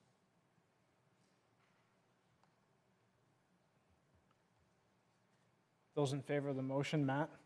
Yes. Jim? Yes. Carrie Lynn? Abstain? Joyce? Yes. Jeff? Yes. I vote yes as well. Motion passes 5-4, and one abstention.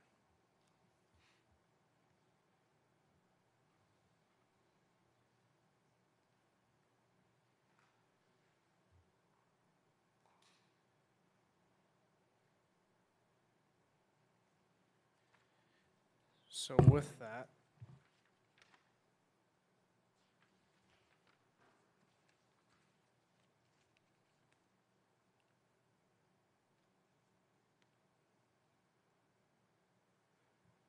So, Mr. Chair, I move to approve the applicant's application for site plan review and site location for Park North Development LLC, Waterfall Drive, map 63, lot 6.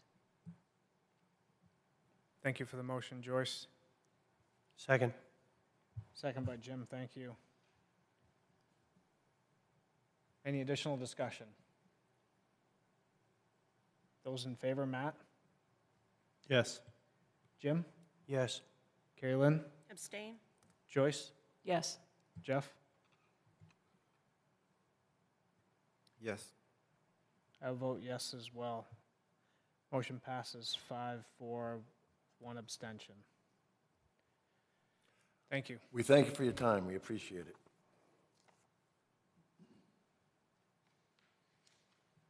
Mr. Chair, can we take a short break before the next item, please? Yes, we'll do a 5 to 10 minute recess.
that short recess. We'll continue with our agenda this evening, moving on to our next item, which is 352 North Street. This is map 84, lot 2, and this is a proposed 130-room hotel with associated site improvements. And this is Northern Hospitality, presented by Teradyne Consultants. And this evening, we have a continued application review. And again, this is a 19,300 square foot, 5-story, 130-room hotel in the Business Industrial Zoning District. Emily? Thank you, Mr. Chair. We have noticed the public hearing for this evening's meeting, and we have been working with the applicant on responses to a few items for engineering, pump station details, and that's the primary items that are on my list here. We also hosted a site walk on June 17th, which we saw draft notes on. And then one item that we reviewed a lot on the site walk was sidewalk connectivity. Thank you. Great. Thank you, Emily. And Tim is with us this evening from Teradyne. Do you want to give us an update, Tim? I saw some good information in here. Mr. Chairman, members of the board, Tim Ishu, Teradyne Consultants, speaking on behalf of Northeastern Hospitality for the proposed townhouse suites project.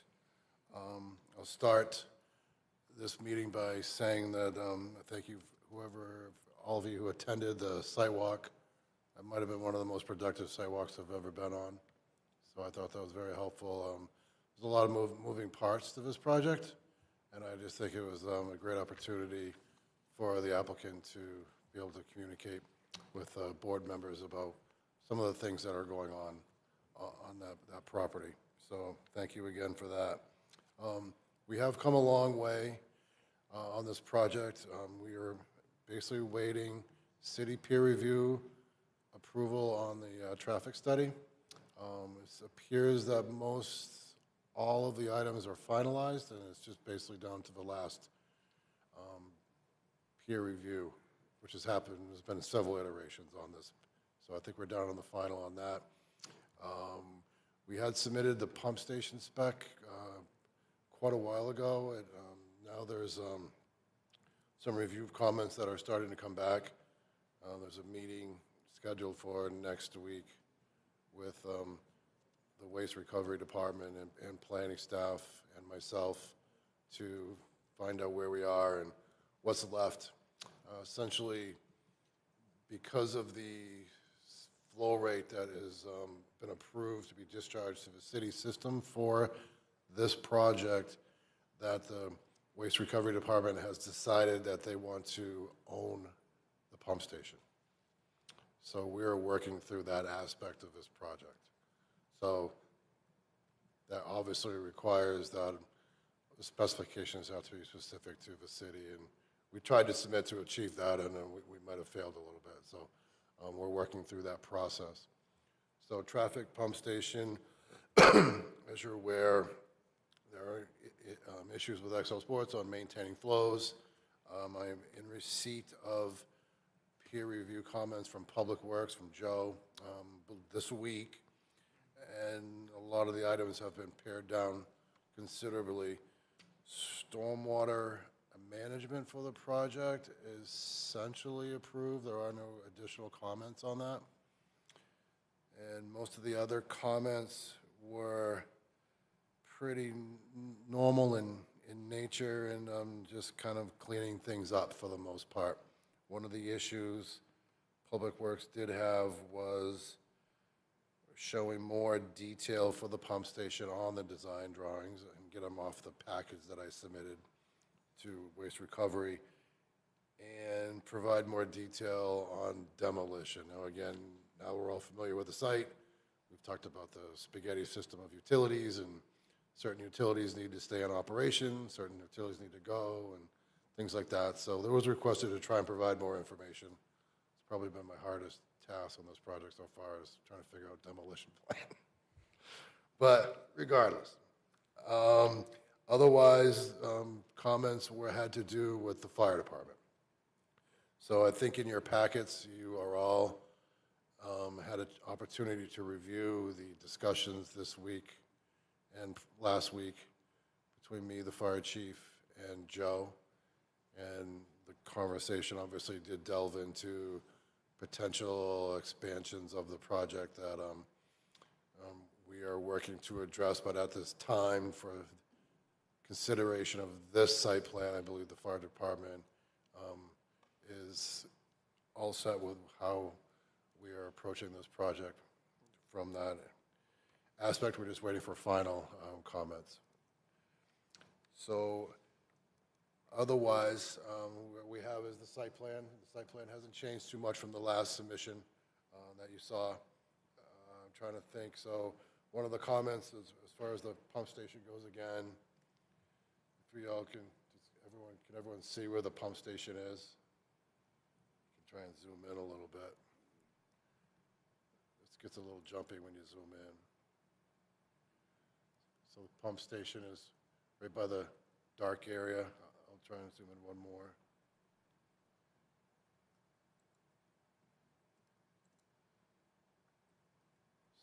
So because this is going to be a public or a city-owned pump station, access is a concern.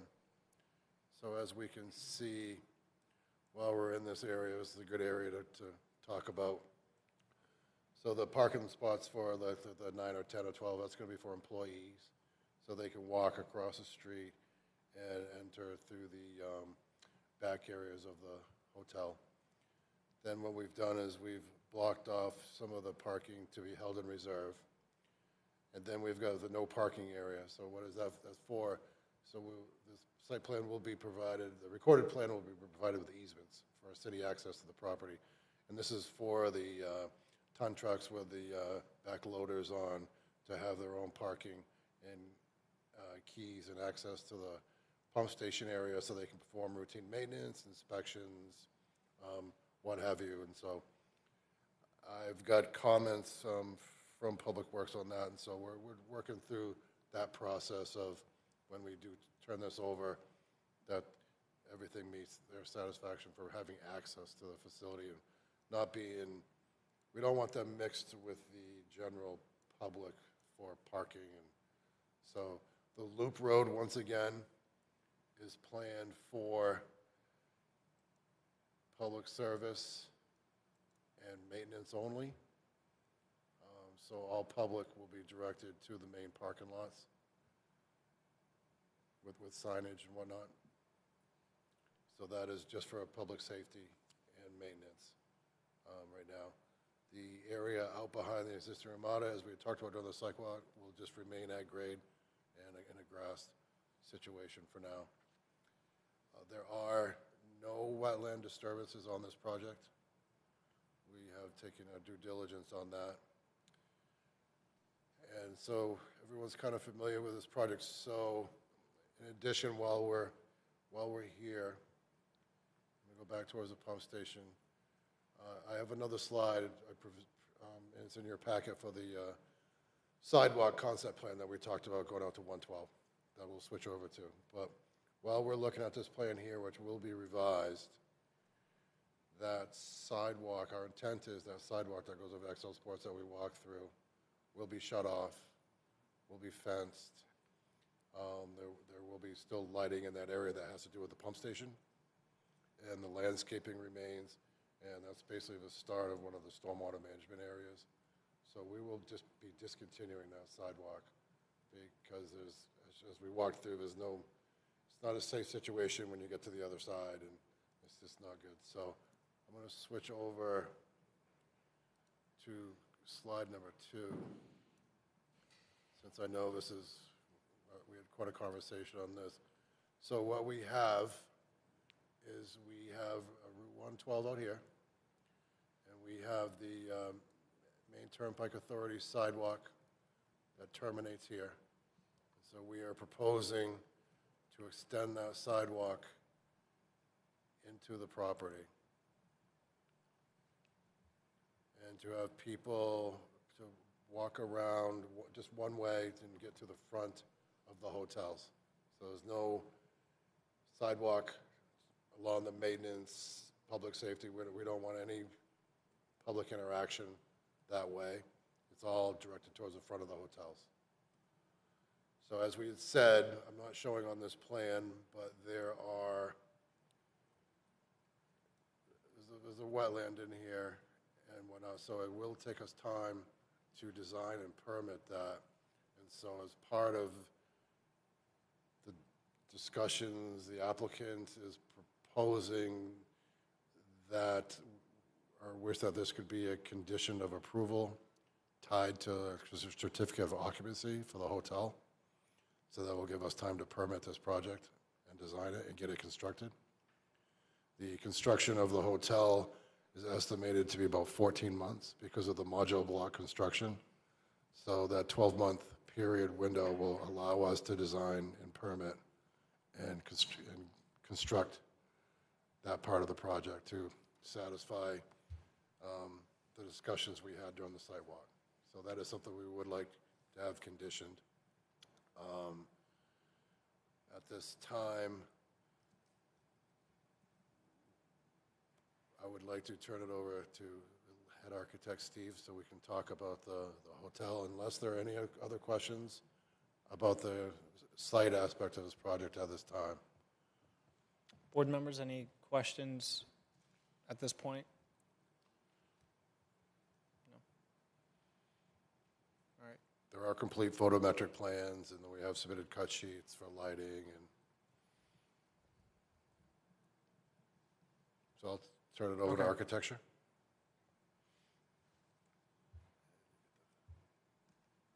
I'll zoom it out if you want. It's right here,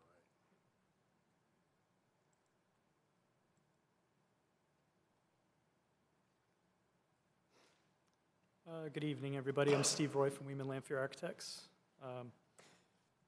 What's on the screen is our height analysis from the earlier submission. And if I can get to this point. Yep. What we're showing hasn't really changed dramatically. It's a 130-unit hotel. At one point, there was restaurant that's no longer part of the project. So it is strictly hotel, has some conference spaces on the first floor. The building height itself to the portion of the roof that is occupied surface is just under 58 feet. We are looking to have some parapets, and we have some dimensions within the drawing of those parapets to use those to screen mechanical equipment on the roof, as well as solar panels. We also have the elevator penthouse, which is approximately the same height as the top parapet, pretty close to 65 feet overall. Looking around the building, generally the materials are EFIS. This is based on a prototype Marriott dual brand hotel. Our intent, we have signage shown for Town Place Suites in Fairfield on the front parking lot side of the building. It would be our intent to have 2 signs per tenant. So Fairfield and Town Place are actually 2 separate projects for Marriott. We haven't located them on this drawing, but we would like to locate 2 signs for each tenant. Other than that, it's fairly straightforward, like I said, with Marriott prototype, material choices, window fenestration, all those elements. Happy to answer questions about those if you have them. And these are just the 2 end elevations on either side of the building.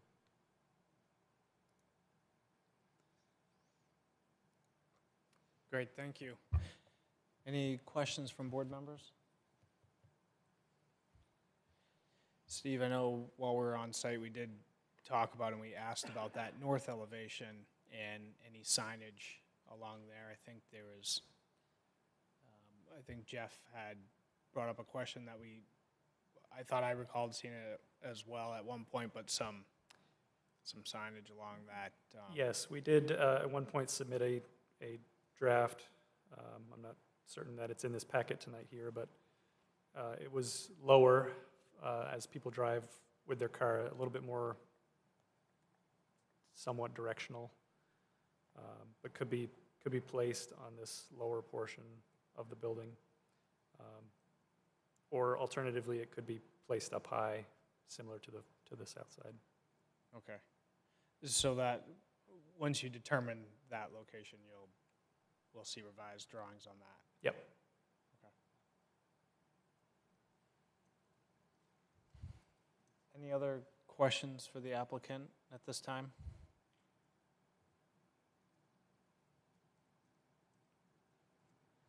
Just one. This says wall-mounted sign for restaurant. I thought there wasn't a restaurant being proposed. That is correct. That is a relic, I think, that will go away. There wouldn't be a sign for a restaurant.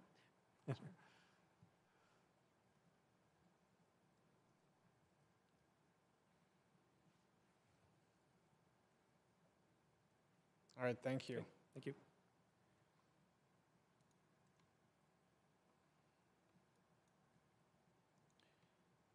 So a reminder for board members, we have advertised this evening for this project as a public hearing.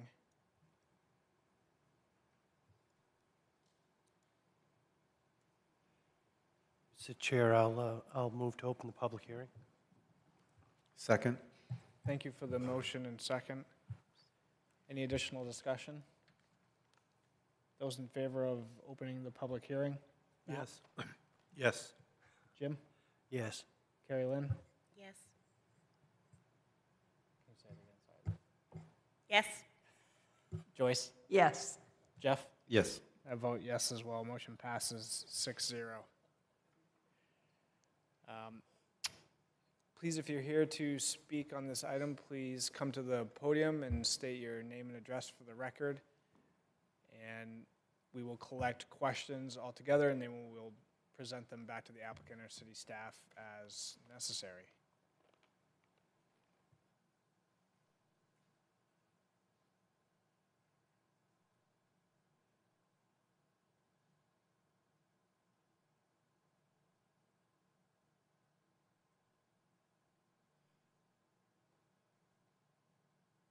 Mr. Chair, seeing no one coming forward, I'd move to close the public hearing.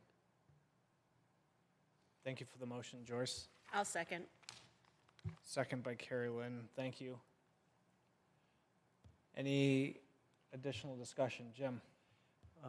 Mr. Chair, maybe some of these issues have been resolved, but I think there were some issues that the city staff was still concerned about that needed resolution, and so there was some information here to suggest we should continue the public hearing instead of close it. Mr. Chair, did you want me to? Sure. Yes, that's our recommendation, because there's enough outstanding items that need to be resolved. Thank you, Jim, for the note. Well, in that case, I'll withdraw my motion. I'll withdraw my second. And Mr. Chair, if we continue the public hearing, when would it be continued to? Did July 16th again? Yes, it's usually the next meeting. Well, then I'll move to continue the public hearing to July 16th. Thank you for the motion, Jim. I'll second. Second by Joyce. Thank you. Any additional discussion on continuing the public hearing until the July 16th meeting? I guess just that we make sure the applicant knows exactly what we are expecting, because that's a fairly short window of time. Sure. So as far as the public hearing portion being open, we'll continue that to the 16th, and then we'll continue discussion on the application and make sure that we address the items remaining. Any additional board comments or concerns? Those in favor of continuing the public hearing to July 16th? Matt? Yeah. Yes. Jim? Yes.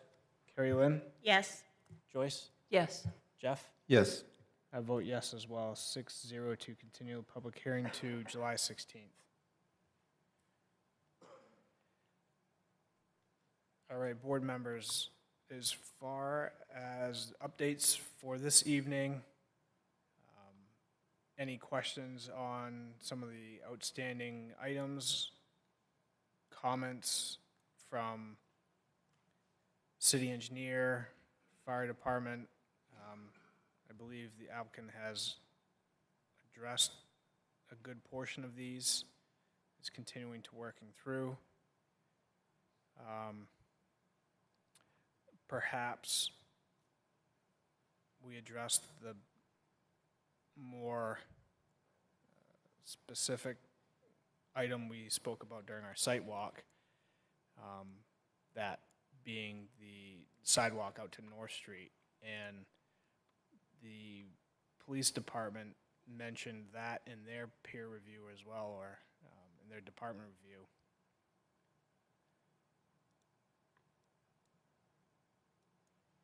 I think myself, personally, I think this is great. Tim, I think it's much appreciated. I also support discontinuing that connection to the adjacent property. I think that's appropriate. So I think for me, it seems to work well. It moves the pedestrians where they need to go. It gives them the opportunity to reach Route 112 that we discussed. So I support this concept plan.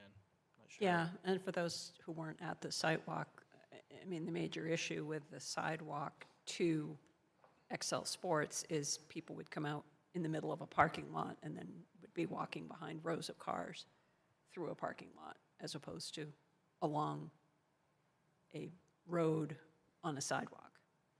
So that was the reason we were trying to move pedestrians in a more safe manner from the site.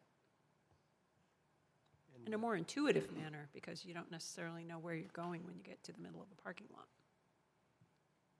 Yeah, the natural progression is of where you've come in, understanding where you want to go, seeing it on your way in, and then the sidewalk along that access drive makes sense. Jeff? Thank you, Mr. Chair. Yeah, I echo everyone's opinion. I think it's really great that they're willing to go and work with us. It makes a lot more practical use. I was kind of wondering, because they've indicated there are some challenges with the wetland area they're going to need to cross. I was kind of pondering this, and the Turnpike Authority has gone and reworked their easements or whatever outside the scope of what we're doing. But I'm quite sure that the original site plan or the original design of this had underground power, which would have been cohesive with our plan for subdivisions all along. And I noticed that the Turnpike Authority went and put an aerial line right through the middle of, or beside this new road, which obviously creates some challenges. And I'm wondering if there's a way that we can kind of support and question that. I mean, we have a new compliance officer, and I was looking through the documents that were provided, and I see the site plan from the original subdivision. I don't see conditions of approval. But is there a way that we can, as a city, reach out and say, hey, you're altering a lease with the property owner, and that's fine, but that doesn't give you the right to step over our city ordinances that are saying that's supposed to be an underground power line. Two things is that, one, it brings it back to what they had. Two, I think it might make it a little bit easier for them as they try to navigate what we are, as a board, talking about. We really, this improvement of having a site walk is part of our conditions. So I guess I don't know if there would be any benefit. And is it even possible we have a new compliance officer to reach out and say, hey, you're doing this, but you're violating maybe a condition of approval on the previous site plan if we did a little digging? I was just wondering if we might be able to assist in that matter. Thank you. Mr. Thank Chair, you, Jeff. if I may. Yes, Emily? So we certainly can look into it, but I just want to make it very clear that the Turnpike Authority and the Maine DOT has privileges above and beyond local ordinance. So there are times when they don't even come in for like a site plan review if they're doing something that would normally come into an ordinance, a local ordinance provision because their use. There's actually a state law about it, but I'd be happy to dig into it a little bit more, but we will not be putting this on our compliance person to be looking into. I will look into it for the board. Thank you. Thank you, Emily.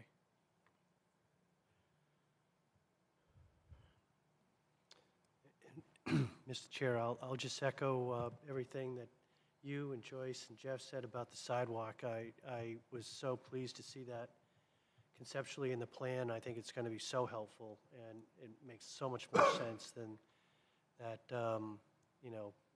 walkway to XL Sports. So I certainly appreciate their flexibility. Thank you, Jim.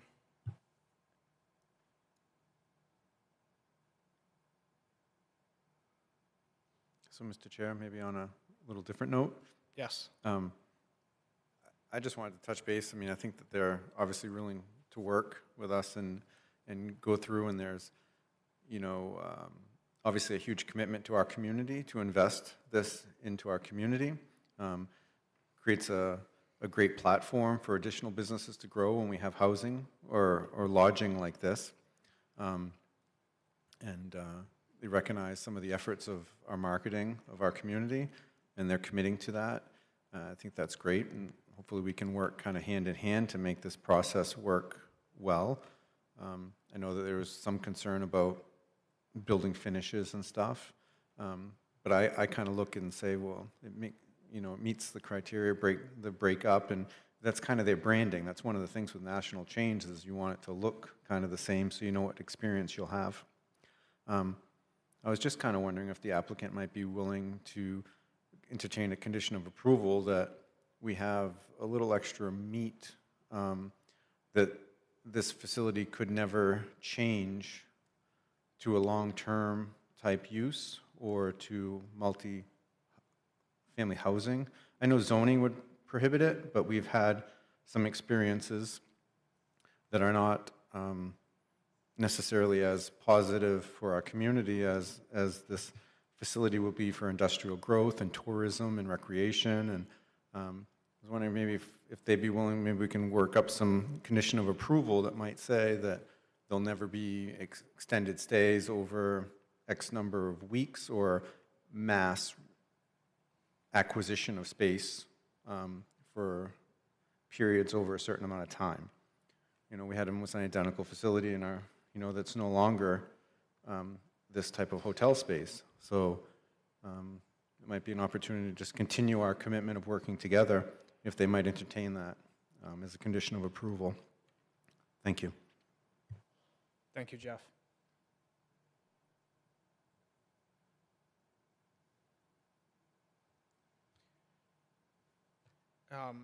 Emily, in regards to Jeff's comment there, I believe in some past projects, we have had a condition that says that it's specific to this use and needs to come back before the board for an amendment or any change. And that maybe that's, if we don't have a condition like that yet, perhaps that is a condition that works on this project as well. Yeah, we can work on something like that. Thank you. Thank you.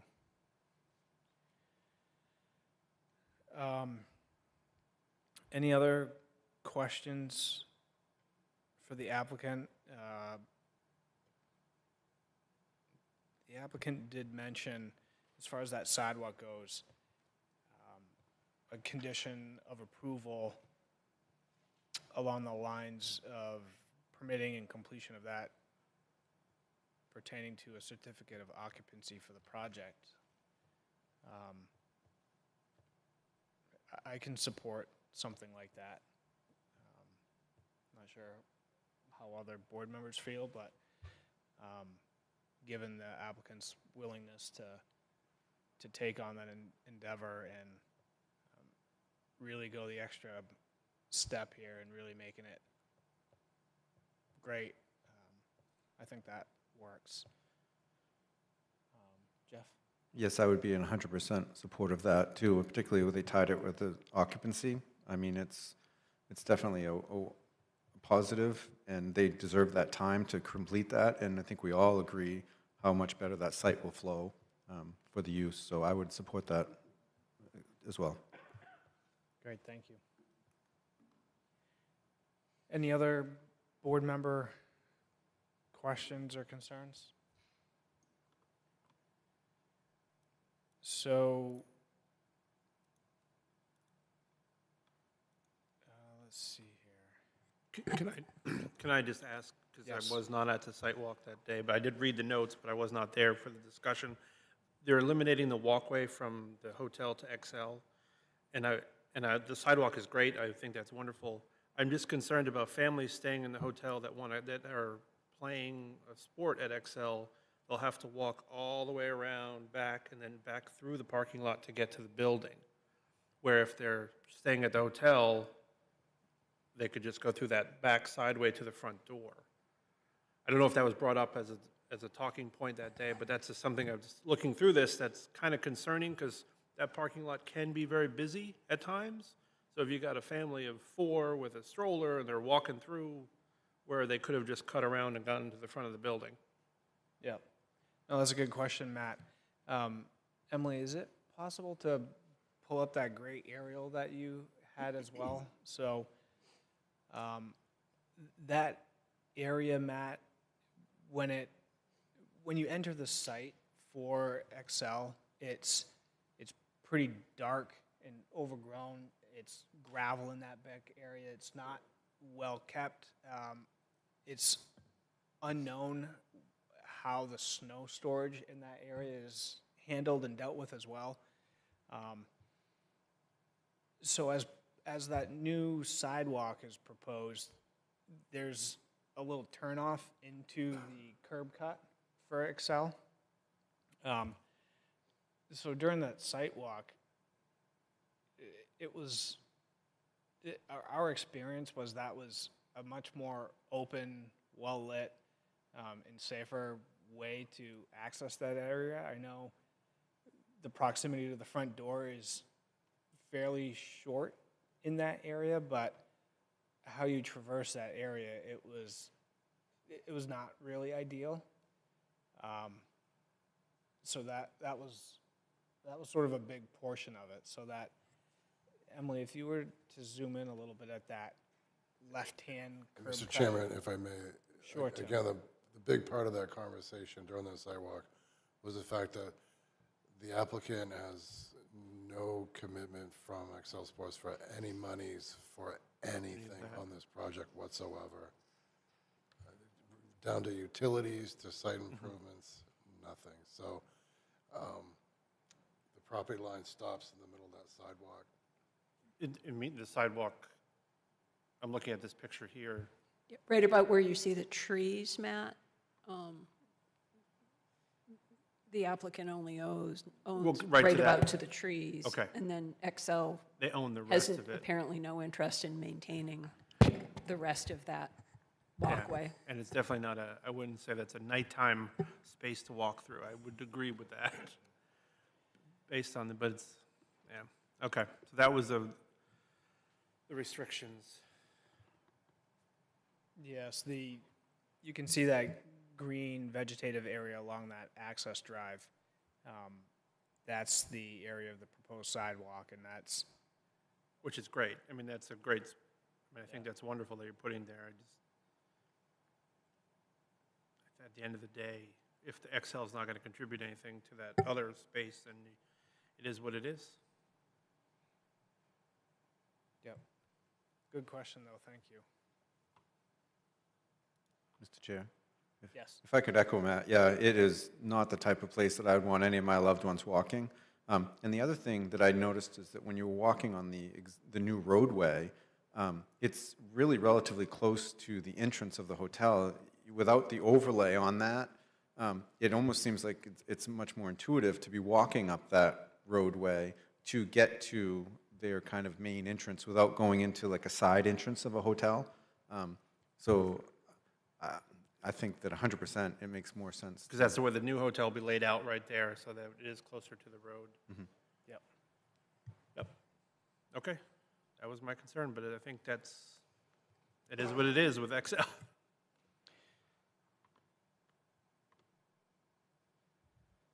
Any other thoughts or questions from board members?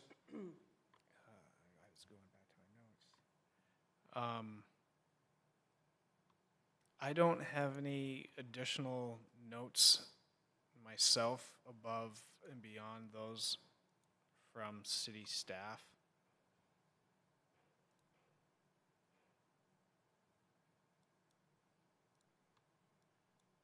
Not sure if any other board members had any outstanding items that they were looking for.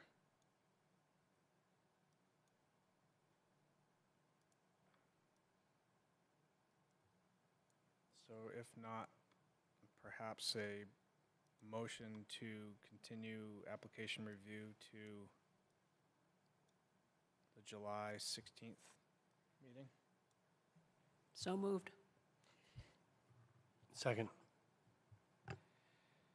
Motion made and second to continue application review to the July 16th meeting. Any additional discussion? So Tim, just the items that you've been working with Emily on and city staff, I think are, and working on developing that sidewalk, I think are the items. Yep, and we're looking to, like I said, the stormwater is complete. Got a meeting coming up with Emily in the pump station. We're thinking Diane's pretty squared away. So we are looking to hopefully the next meeting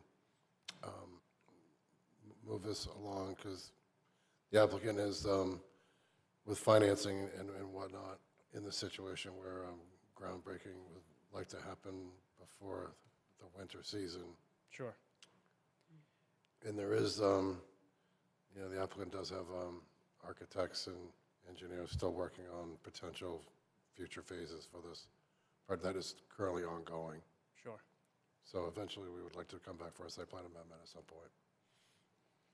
All right, and Emily, you would be able to provide some draft findings of fact and conditions of approval for the next meeting? Yes. Great. Any additional discussion? Those in favor? Matt? Yes. Jim? Yes. Carrie Lynn? Yes. Joyce? Yes. Jeff? Yes. I vote yes as well. Motion passes 6-0. Thank you. Thank you, member of the board's planning staff. All right, our next item on the agenda this evening is a petition for a zoning text amendment request. This is from Cosmic Solutions and Zero Gravity Cannabis and Cohen Main Law. This is a public hearing and petition review, and the request is to add adult use cannabis manufacturing to the industrial zoning district. Do you have anything to add, Emily? So the city council had reviewed this as new business, so we send it to these ordinance amendment requests, we send to the city clerk, then to the city council, and again, just new business, so there really wasn't a lot to discuss, and it goes to you for workshop, and then now we're here at the public hearing, so we noticed the public hearing per ordinance requirements. I would just say I think it might be useful, because this is a marijuana-related use, that when you're ready to draft up your report for the board, that maybe you have Tim Murphy there with you that night to see if he can come out or give you any guidance or review the application and give you some feedback, because we just want to make sure that it corresponds really well with the current uses that were written out for marijuana standards in the ordinances. So that was just my recommendation. All right. Thank you. Thank you, Emily. And the applicant, if you'd like to go ahead. Sure. Good evening. I'm Jill Cohen. I'm an attorney with Cohen Law Maine. Could you pull your microphone down a little bit? Sorry. Because I'm Thank so you. short. Thank Yes. To make it miniature. Jill Cohen with Cohen Law Maine. I represent Cosmic Solutions and Zero Gravity Extracts at 74 Industrial Park Road.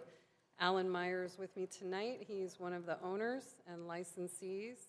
And he, along with Patrick Robinson, and I have been working with the city planner office for about a year to get to this point, and so we're excited to be here. We know that this is a big deal. We're asking Saco to opt in to adult use for one use only. The Office of Cannabis Policy will, well, by statute, you're not required to opt in for everything, so you can piecemeal it like this. Cosmic Solutions and Zero Gravity operate under a dispensary license category. You heard about that license category from another applicant earlier. So their operation here in Saco is retail and cultivation and an extraction lab under a state dispensary license. What they are seeking to do is to be able to use their extraction lab also for the adult use program. They have adult use cultivation in Scarborough, so they're not looking to add cultivation or any other use here in Saco other than manufacturing and extraction for the adult use program. It uses the exact same equipment. This equipment has been certified by an engineer licensed in the state of Maine as recently as March of 2024. They have been, you've been in this location for 5 years? They have been at 74 IPR for 5 years. They not only operate in the building, four of the licensees are 4 of the 5 owners of the building, so they have a significant investment in this location. They're not tenants, they're owners. They've been operating their extraction lab at this location already without incident. To opt in for adult use and add this use, it's what's called co-location under state law, where you can co-locate a medical dispensary license with an adult use license. They already have one adult use license. They've been fully compliant in both programs for years. And so there would be no public-facing change by adding this use. There would be no additional impacts. Alan can speak more to the function of the lab. Their intention is really to use it to become a vertically integrated company. That is the holy grail of being in the cannabis industry, that you own all of the inputs. They don't have adult use retail, but this would give them adult use cultivation. They would be able to extract and manufacture their product from their own cultivation site. That's what they're looking to do. Do you all plan on bringing in work? Outside orders as well. Yep. So they will also engage in extraction for other licensees. I think that initially will be a much smaller part of the business. So what that means is they can take in biomass cannabis from other licensed medical cultivators and adult use cultivators and process it in their lab and return that back to that licensee. With all the testing. Yes, in the adult use program, yes, super regulated. I know a couple of you made comments as to the difference in regulation between medical and adult use. Adult use, of course, is the most highly regulated cannabis program in the state of Maine. The adult use side of the program would require mandatory testing. I believe you test all your product anyway. Yeah, they voluntarily engage in testing on the medical side. But like I said, the equipment's exactly the same. We will have to go through a separate licensing process with the state. The state, as of January, actually tightened up their regulation of these extraction labs. They put out a new application form, and that was part of the process of why we went ahead and had the equipment recertified in March, because we had to do that in conjunction with renewing their medical license with the state. So all of their licenses are in order. We are just asking that you add the category for adult use and amend your ordinances accordingly. We are not asking for retail for adult use. We are not asking for cultivation for adult use. One other thing, that if you read my letter that was included in the original packet, I don't know how much interaction Emily or anyone else has had with the Office of Cannabis Policy, but Opting in for any adult use category makes the city of Saco eligible to be reimbursed for any related expenses from the municipal opt-in fund, and I provided a link to that so that any expenses you incur either through getting legal advice or through your code office or administering adding this use potentially would be reimbursed to the city. So hopefully it's a revenue neutral experience for the city of Saco to add this use. But based on the significant investment that Alan and his business partners and the building owner, their other business partner in the building, this is important for them to be able to continue to scale their business. And we feel like as a use, it has really no additional impact. It's one of those things, if you didn't know, you wouldn't know, other than it will require them to go through an additional level of licensing both with Saco and with the state. So we're happy to answer any questions either about how the lab functions or about the licensing process, state law, anything that might help you tonight. Yeah, can I just touch on like what she said with the initial investment? I've dealt with the code officers quite a bit, the fire marshals. They used to use that lab, I think when it was first built right before us, to train in for the fire department here. And when we took it over, we had a great relationship with them. But since then, because our main concern is, like, I come from a building trade, you know, framing houses and all that, and that's what my family did. So going to commercial space and learning the codes and what I needed to do then, like I learned from all the code officers here in Saco and Scarborough when me and my brother built that place. But as far as the lab has gone, like we've put in huge amounts of money in the machine to exhaust and replenish fresh air for safety reasons. There's like a bomb-proof room, this classified C1D1 lab, certified, as well as the exhaust. If there's a leak, gas leak, it's all taken care of. There's sensors everywhere, and while people are in there, it's constantly refreshing the air, pulling it out. For the safety aspect of running a lab, you know, so just as a safety concern for hazardous materials, the guys are certified. And then there's like 10 steps before something could happen that we prep for that, you know, and they've been through it. It's all bomb-proof lighting. Everything's grounded. Even the cameras inside are bomb-proof, sealed in cases, so there's no static electricity. So just for that sense of kind of the mitigation, odor mitigation and all that, it's extremely safe. And Just to give you an idea, perspective-wise. Sorry, can you grab the mic sure, again? sorry, Just I for the keep doing recording. that. No worries. What's the total square footage of that building? I think it's like 14,800. So it's a almost 15,000 square foot building. This use that we're describing is a total of about 550 square feet of that entire facility. And when Alan describes to you his work in the building, he is the person literally hammering the nails and putting in the fixtures. He's built that place out from the inside out. Great. Thank you. Emily, real quick, this is the same item we saw on June 4th under a workshop, correct? Yeah, it was in workshop. I don't know if it was June 4th, but. Yeah, we had quite a bit of good discussion and information from that workshop, so I just wanted to triple check that this was the same. Yes, Patrick was here that night. He's out of town today. Okay. So we're All right, here in his great, place. thank you. Board members, any questions for the applicant or Emily at this time? Jeff? Thank you, Mr. Chair. Yeah, so as you recall, I mean, I had a lot of conversation with their previous workshop.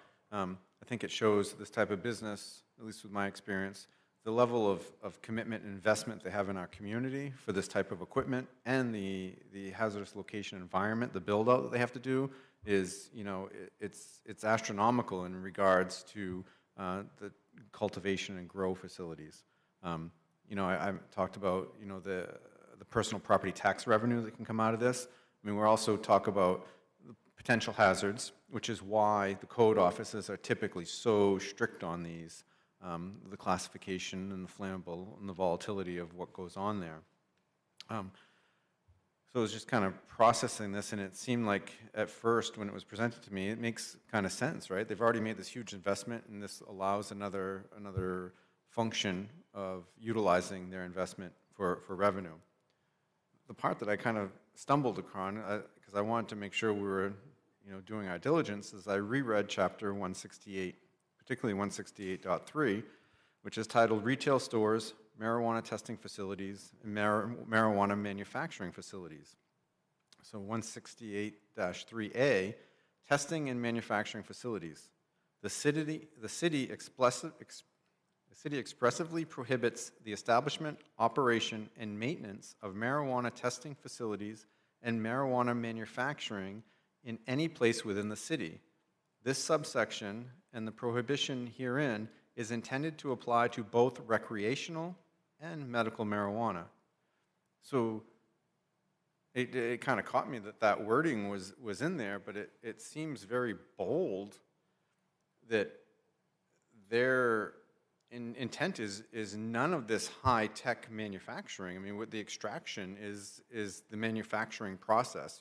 You actually use the word yourself, is they're manufacturing, and then they have to test to get into the recreational purpose for state standards. So how do we allow this according to the ordinance that's in front of us, but they're also already here? So are we just expanding the use? I'm a little bit perplexed, of all things, it sounds like this applicant would come before us, and those questions that I was asking earlier about airflow design and engineering, they're the ones that typically bring that really good information and design forward. It's like at a different level, but here we are with an ordinance that's pretty much saying, I'm interpreting we can't do that within our community. So I'm a little bit perplexed right now, and I'm hoping maybe the rest of the board can maybe find something that I'm missing. I don't know. I think that's why they're asking for the city statute to be amended. And if you are able to refer back to the letter that I provided dated June 30th, 2023, you'll see that we put forth the amended ordinance language. Yeah, it's as far as testing, that's going to not occur at 74 IPR. The testing will have to go out to a certified testing lab. Who do you use? Nova. And Nova Analytics and Nelson. Nelson's in Kennebunk, and Nova's in Portland. So that function's not taking place. We're not asking Saco to opt in for AU testing. That's a separate license category. This started out, they were not initially in a dispensary license category. They're grandfathered under state law here in Saco, I believe that's how you started here, right? What do you As mean? caregivers. Oh, yeah. And then we transitioned them to the dispensary license category. And now we're asking to layer on the adult use. So that's the history of how they've been here. I think that's... And there were that was built previous. Yeah, that lab did exist before they bought the building. Yeah. It's always been there. So as part of this text amendment request, the modification to 168-3A that Jeff has mentioned here, there's verbiage in here to amend that verbiage and obviously make the use compliant. And then Jeff's question of, it seems that it's not compliant now. Emily can maybe explain that if it's grandfathered. I know we made adjustments to the zoning recently. I don't know if how it affects the use now. But I guess as part of this text amendment, it would bring it into compliant based on our verbiage now. So, Mr. Chair, what I recommend is that we have our city attorney look this over and answer any of your questions and just vet it out a little bit. And if we need to have the city attorney present, we can certainly invite him. But like I said, with marijuana-related uses, we just want to make sure that he's got eyes on the information. I did send him this as a draft, but I didn't have specific questions that the board may have, so it might be worth having him come out and answer your questions directly, or if you want to submit your questions to me and I can get them to him. May I also point out one more thing in your ordinance language? It's important to not miss the word standalone. So your ordinance expressly prohibits establishment, operation, and maintenance of standalone testing and manufacturing facilities. This lab has always been ancillary to initially caregiver cultivation as part of their authorized caregiver activities, and now it is licensed under their dispensary license. It's not a standalone facility. So that distinction is key here. Matt, which, Jill, what section is that specifically? I'm looking that you're referencing? under 168A, retail stores, marijuana testing facilities, and marijuana manufacturing facilities. And granted, I'm looking at my letter and not the ordinance language, but I have it as, and you'll have to let me know if I added standalone, but I don't think I did. The city expressly prohibits the establishment, operation, and maintenance of standalone marijuana testing facilities and marijuana manufacturing facilities in any place within the city. Okay, yeah, I think you added. Yeah, I think you added standalone, and I think the site should be section 168-3A. Yeah. Okay, So I recall reading what Jeff read, and I was puzzled by that too, because it seems like we already have that in place in Saco, but the ordinance says we shouldn't. So I wasn't quite sure what to do with that either. Yeah, so Emily, I think, yes, we will have some questions for City Attorney Murphy. One of which is maybe understanding further how the ordinance reads now, what it means, and the adjustment that we see here is it doing what we expect it to do? It seems like it does. It brings it into compliance. I share the confusion with Jeff and Jim here. I suspect during discussion we'll probably have more questions, so it might be nice if he can attend that evening. I'll certainly ask him. Yeah. I mean, I know from our workshop, I'm just remembering a lot of the discussion we had at the workshop as far as how the facility operates now, any adjustments, little they are, but that was a good workshop anyway. But so then this evening, Emily, as well, this is a public hearing on this item, and the intent of this evening, we'll hold the public hearing, and then is the intent we continue the review with questions from Murphy, and then we provide a recommendation to council. That's the correct process, right? Yeah, so you could continue it to another night where, like, I can give you, if you want, I can give you a draft report template, and then we can ask Tim Murphy to come to that next meeting. Okay, all right, thank you. Any other board member questions, Can I ask comments? one quick one? When you talk about scaling up, does that include potentially increasing your workforce? So would you be employing more people in the industrial park? Yes, if we took on, if the lab gets certified to do recreational, we would take on probably 2 more employees. How many people work in the lab now? 1 in a part-time. So it would go to 3.5. Yeah. So I guess in addition to your personal property tax, there's more people How employed. many people do you employ here total? In Saco?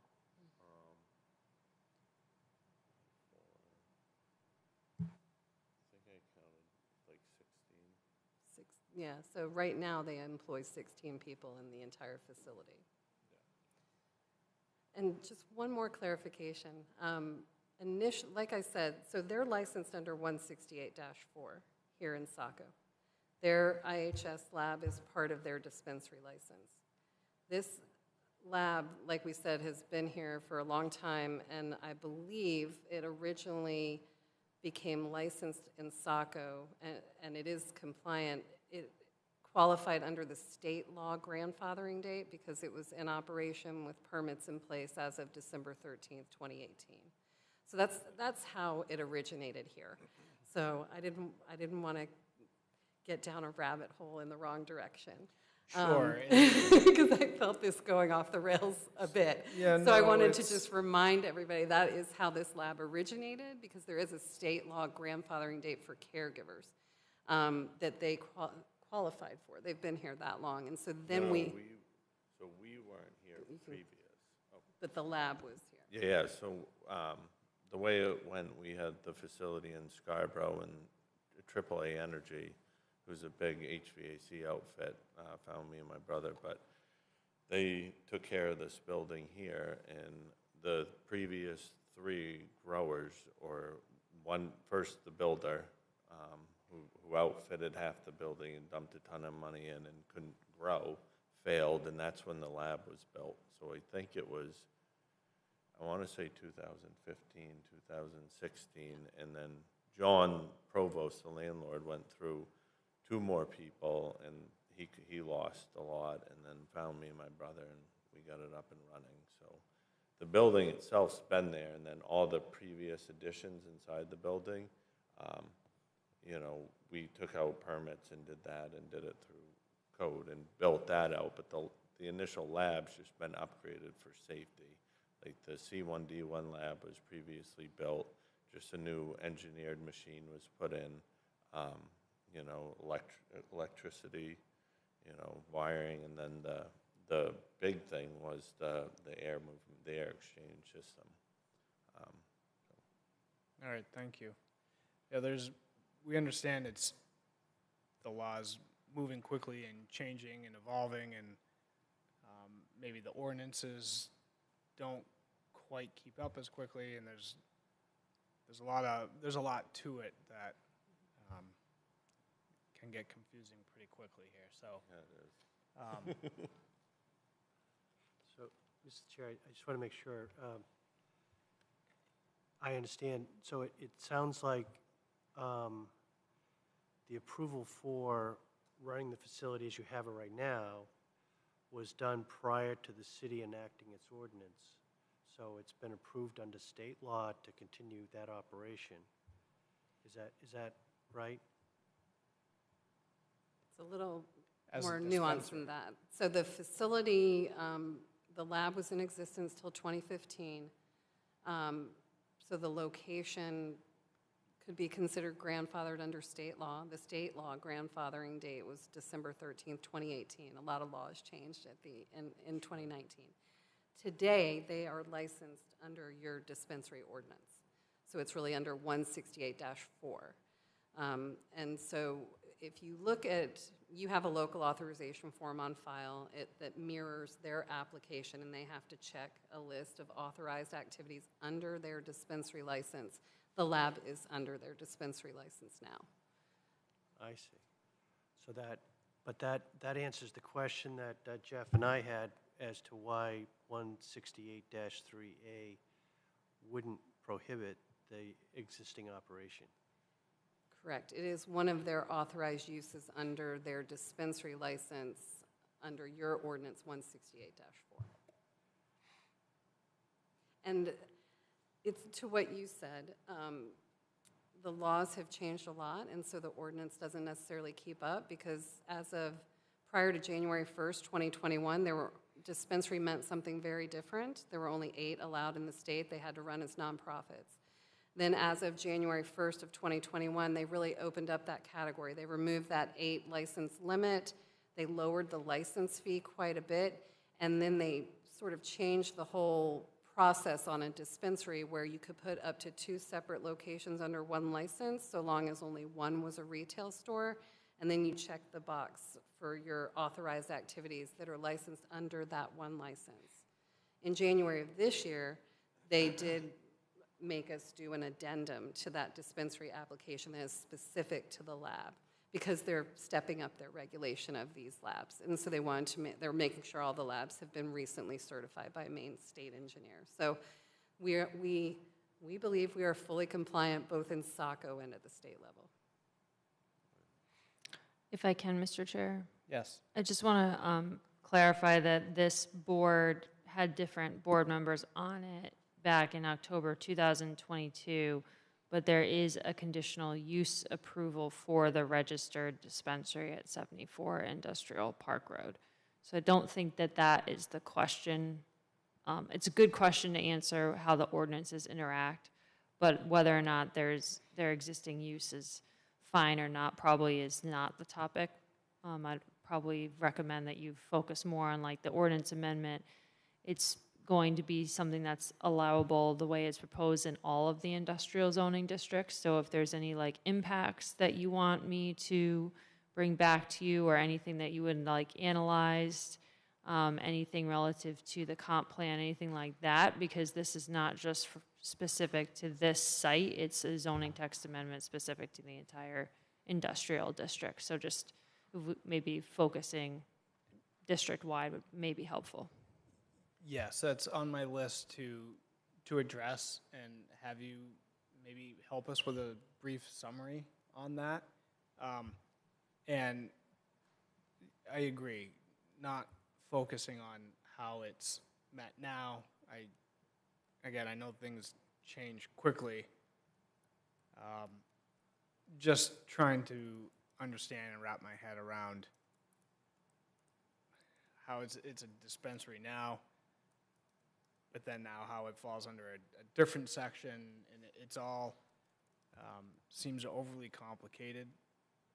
We agree.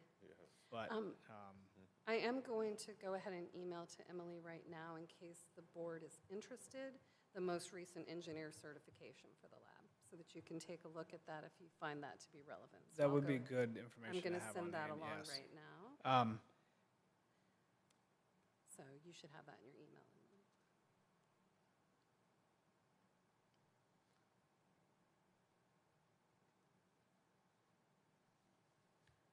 Okay.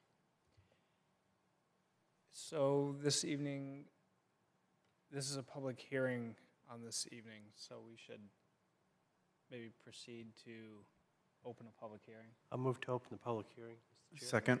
Thank you, Jim, for the motion, Jeff the second. Any additional discussion? Those in favor of opening the public hearing for this item? Matt? Yes. Jim? Yes. Carrie Lynn? Yes. Joyce? Yes. Jeff? Yes. A vote yes as well. Motion passes 6-0 to open a public hearing on this item. Any member of the public that are here this evening to speak on behalf of this project, please step to the podium and state your name and address for the record.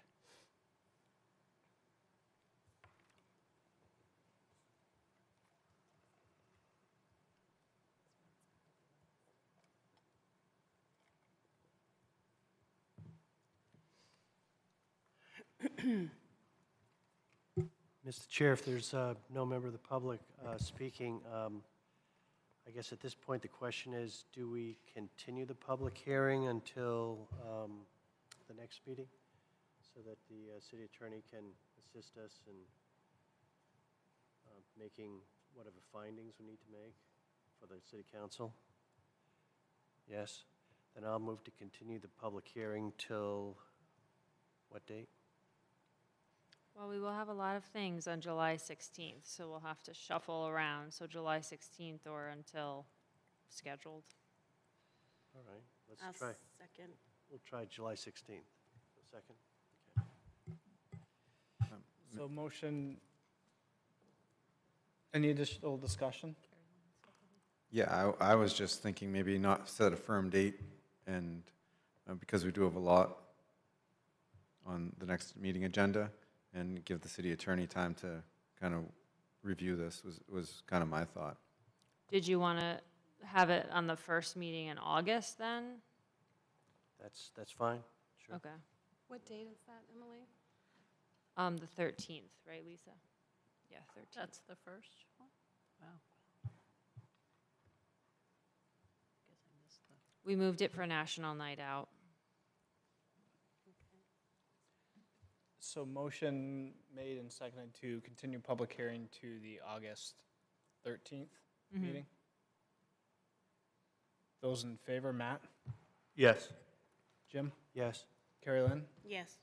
Joyce? Yes. Jeff? Yes. I vote yes as well. Motion passes. So, continuing the discussion, we have a few questions.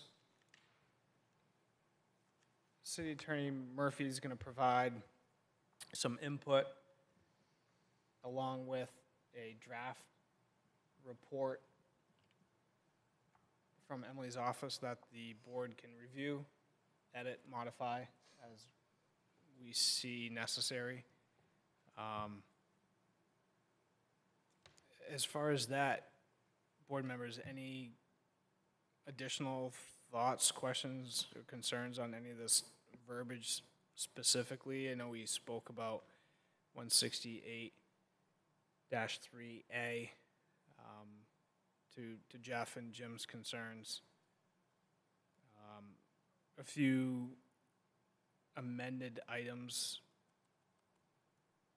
in some of the other, the types and locations for the dispensary. We have the co-locate that the applicants spoke about. Adding the term marijuana manufacturing. Maybe a definition for that, if we could. I might think it would be helpful.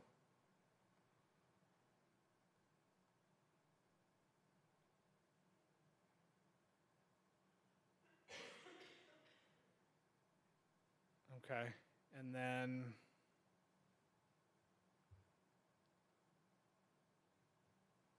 yeah, I think the big one, Emily, is having input from Attorney Murphy. I guess it might be for general discussion with the board, but is it possible to, I think the board could benefit from like a bubble diagram of the marijuana section, just as far as the zoning goes, our zoning, state requirements, licensing,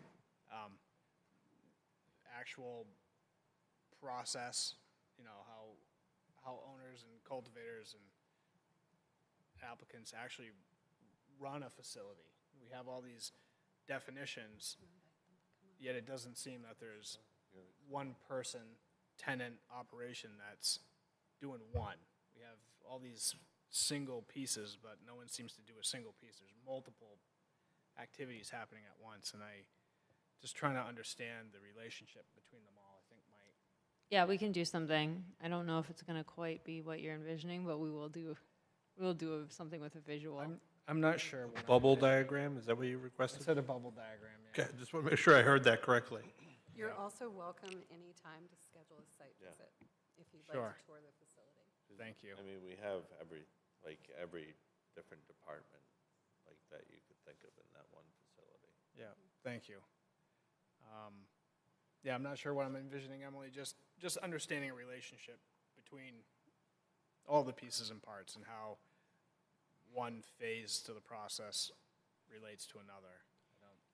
And Mr. Chair, I just wonder whether or not state law might provide some of the definitions that, for some of the words that are used for dispensaries or others, manufacturing or other facilities like that. And it could be that our ordinance simply adopts those definitions without redefining them here in our ordinance, so some of our ordinance may read in a confusing way, but it's not confusing if we just had a better understanding of state law and those definitions.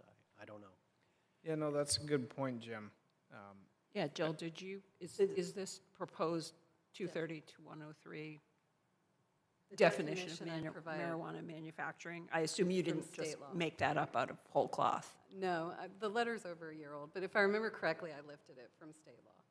And so I totally agree. Adopting the state law definitions of some of these functions would streamline things, for sure. And Emily, we do that, I believe, with DEP and some of our shoreline zoning ordinance. We refer back to the state requirements as well, so that Yeah. that may be something to look into, Jim.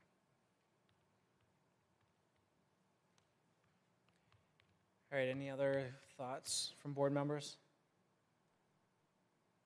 So perhaps an official motion to continue review of this application to the August 13th meeting? I think we did that, Mr. I think we did that already, right? We did the public hearing. Oh, We did the public hearing portion. yeah, understood. Well, I'll move to continue application review of this petition until August 13th. Thank you for the motion, Jim. Second. Second by Matt, thank you. Any additional discussion? Those in favor, Matt? Yes. Jim? Yes. Carrie Lynn? Yes. Joyce? Yes. Jeff? Yes. I vote yes as well. Motion passes 6-0. Great, thank you. Thank you, Thank guys. you so much. Appreciate it. Have a good night. Thank you as well. Continuing along here, Emily, our next item are general correspondences, if you have any. I don't have any general correspondence. I did have a concerned resident about a proposal, which we get on and off, so I went out to her site. We haven't received the application yet and heard from her, so I'll write that up and include it with the application as it comes forward. Okay, thank you. Any additional planning department updates or discussions other than that? We have we're looking to issue private road approvals for Fenderson Road. We've issued the draft for review on that. And then Watson Mill Road, we've also issued a draft, so we're going to finish those up in the next, I think Shannon has them on our list for tomorrow, actually, to issue. And then we have Long Range Planning Committee work for the Route 1 Master Plan that's ongoing. And the Transportation Master Plan, we're in data collection phase for that. It's been a while since we spoke about that, but the city has a citywide initiative for the Transportation Master Plan that was funded in the last budget cycle. So that is ongoing as well. Great, thank you. Any other comments from planning board, Jeff? Thank you, Mr. Chair. I wanted to point out that the packets last week, the way that they were structured, even though it was our last meeting, was our first time with them, I felt like they worked very well. The packets this week, not quite so much. I don't know if there was much of a difference. It almost felt like we were being ported midway through a document.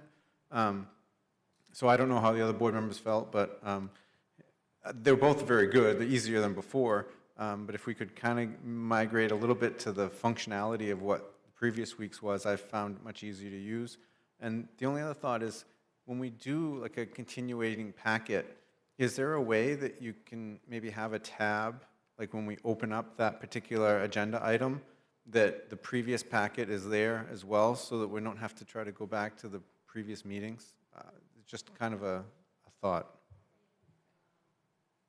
Do we have a quick minute just to look at this together? Yes, yes, please. And thank you, I thought I was growing crazy. It wasn't just you, don't worry. Okay, thank you. I liked this evening's packet the best.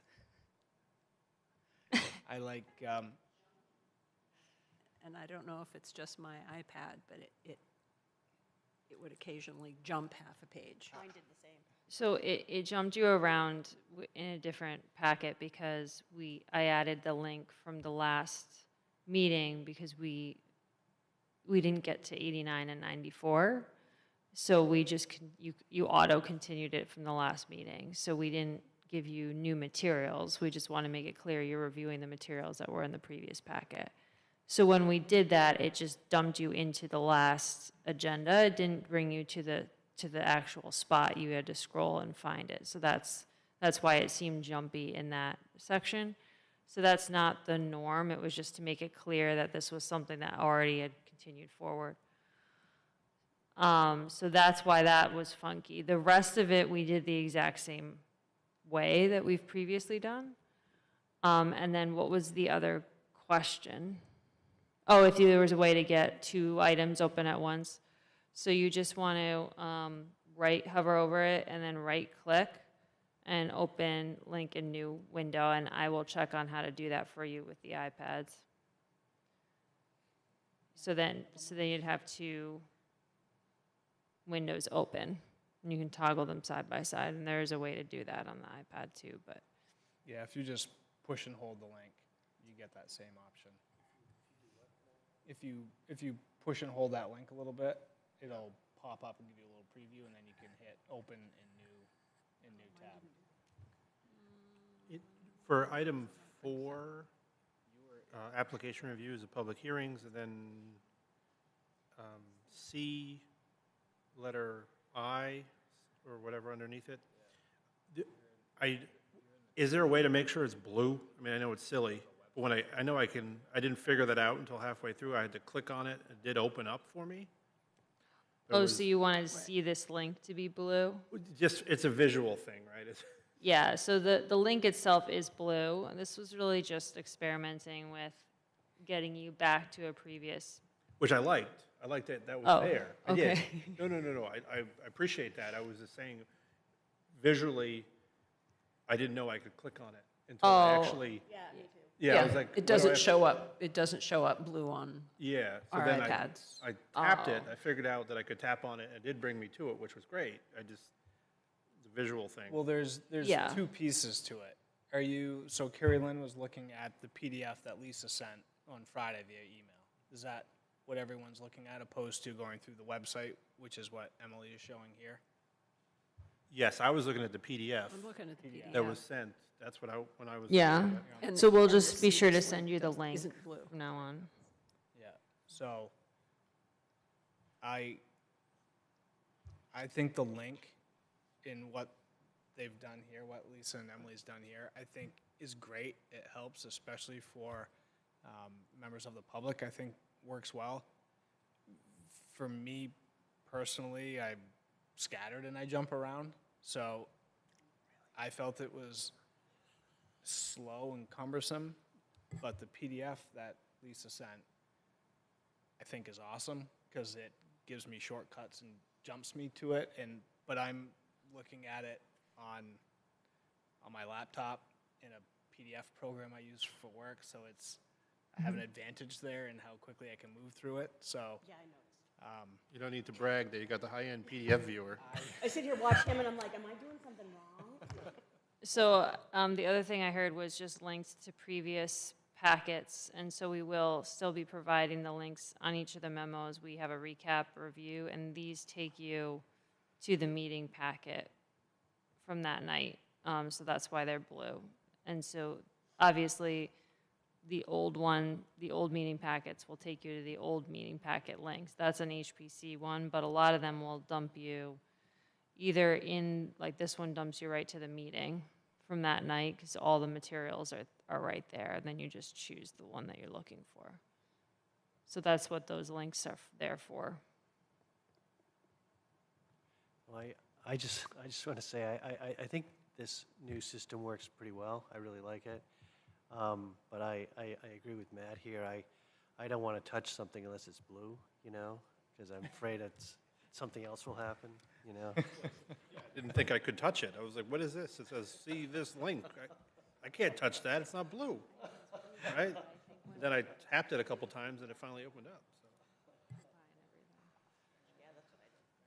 So it sounds like, Lisa, a PDF with a link would be great. But I think it is working well. It is better than getting the thousands of pages and working through them, the links and the shortcuts, it does, I think at least makes, my review go by, makes it a little more streamlined. I think you have an idea what you're looking at, too. Like, okay, this is how many documents are on our agenda. Yeah, yeah. Any So- other? Well, we emailed the PDF this time around. We may not be able to, it might be too large in the future to email. So we'll make sure to keep sending you a link and the various ways you can access it. And then if you go to the actual planning board meeting page, it's in this calendar section now. So everything's organized by date. And you can just pull up the meeting as well. And then if you can use agenda PDF, that just spits out a PDF for you, and then the packet PDF will actually make the packet for you. But just give it about 5 minutes. It takes some processing time. So members of the public see this exact thing as well, and they can make their own PDF packet right there. So the version sent via email, is that packet PDF? Yeah, that's what we do. We make a packet PDF, and then Lisa and I save it in our records so we know what was sent as the official version, even though it'll still be on here too. And then Lisa sends it out over email, but once in a while it might be too large. I think the last one maybe was too large. Okay. Well, if it's too large to email, then I guess for me personally, if that's the button I hit to get me a version of what I see here, that I can do that myself. That's not a problem. Yeah.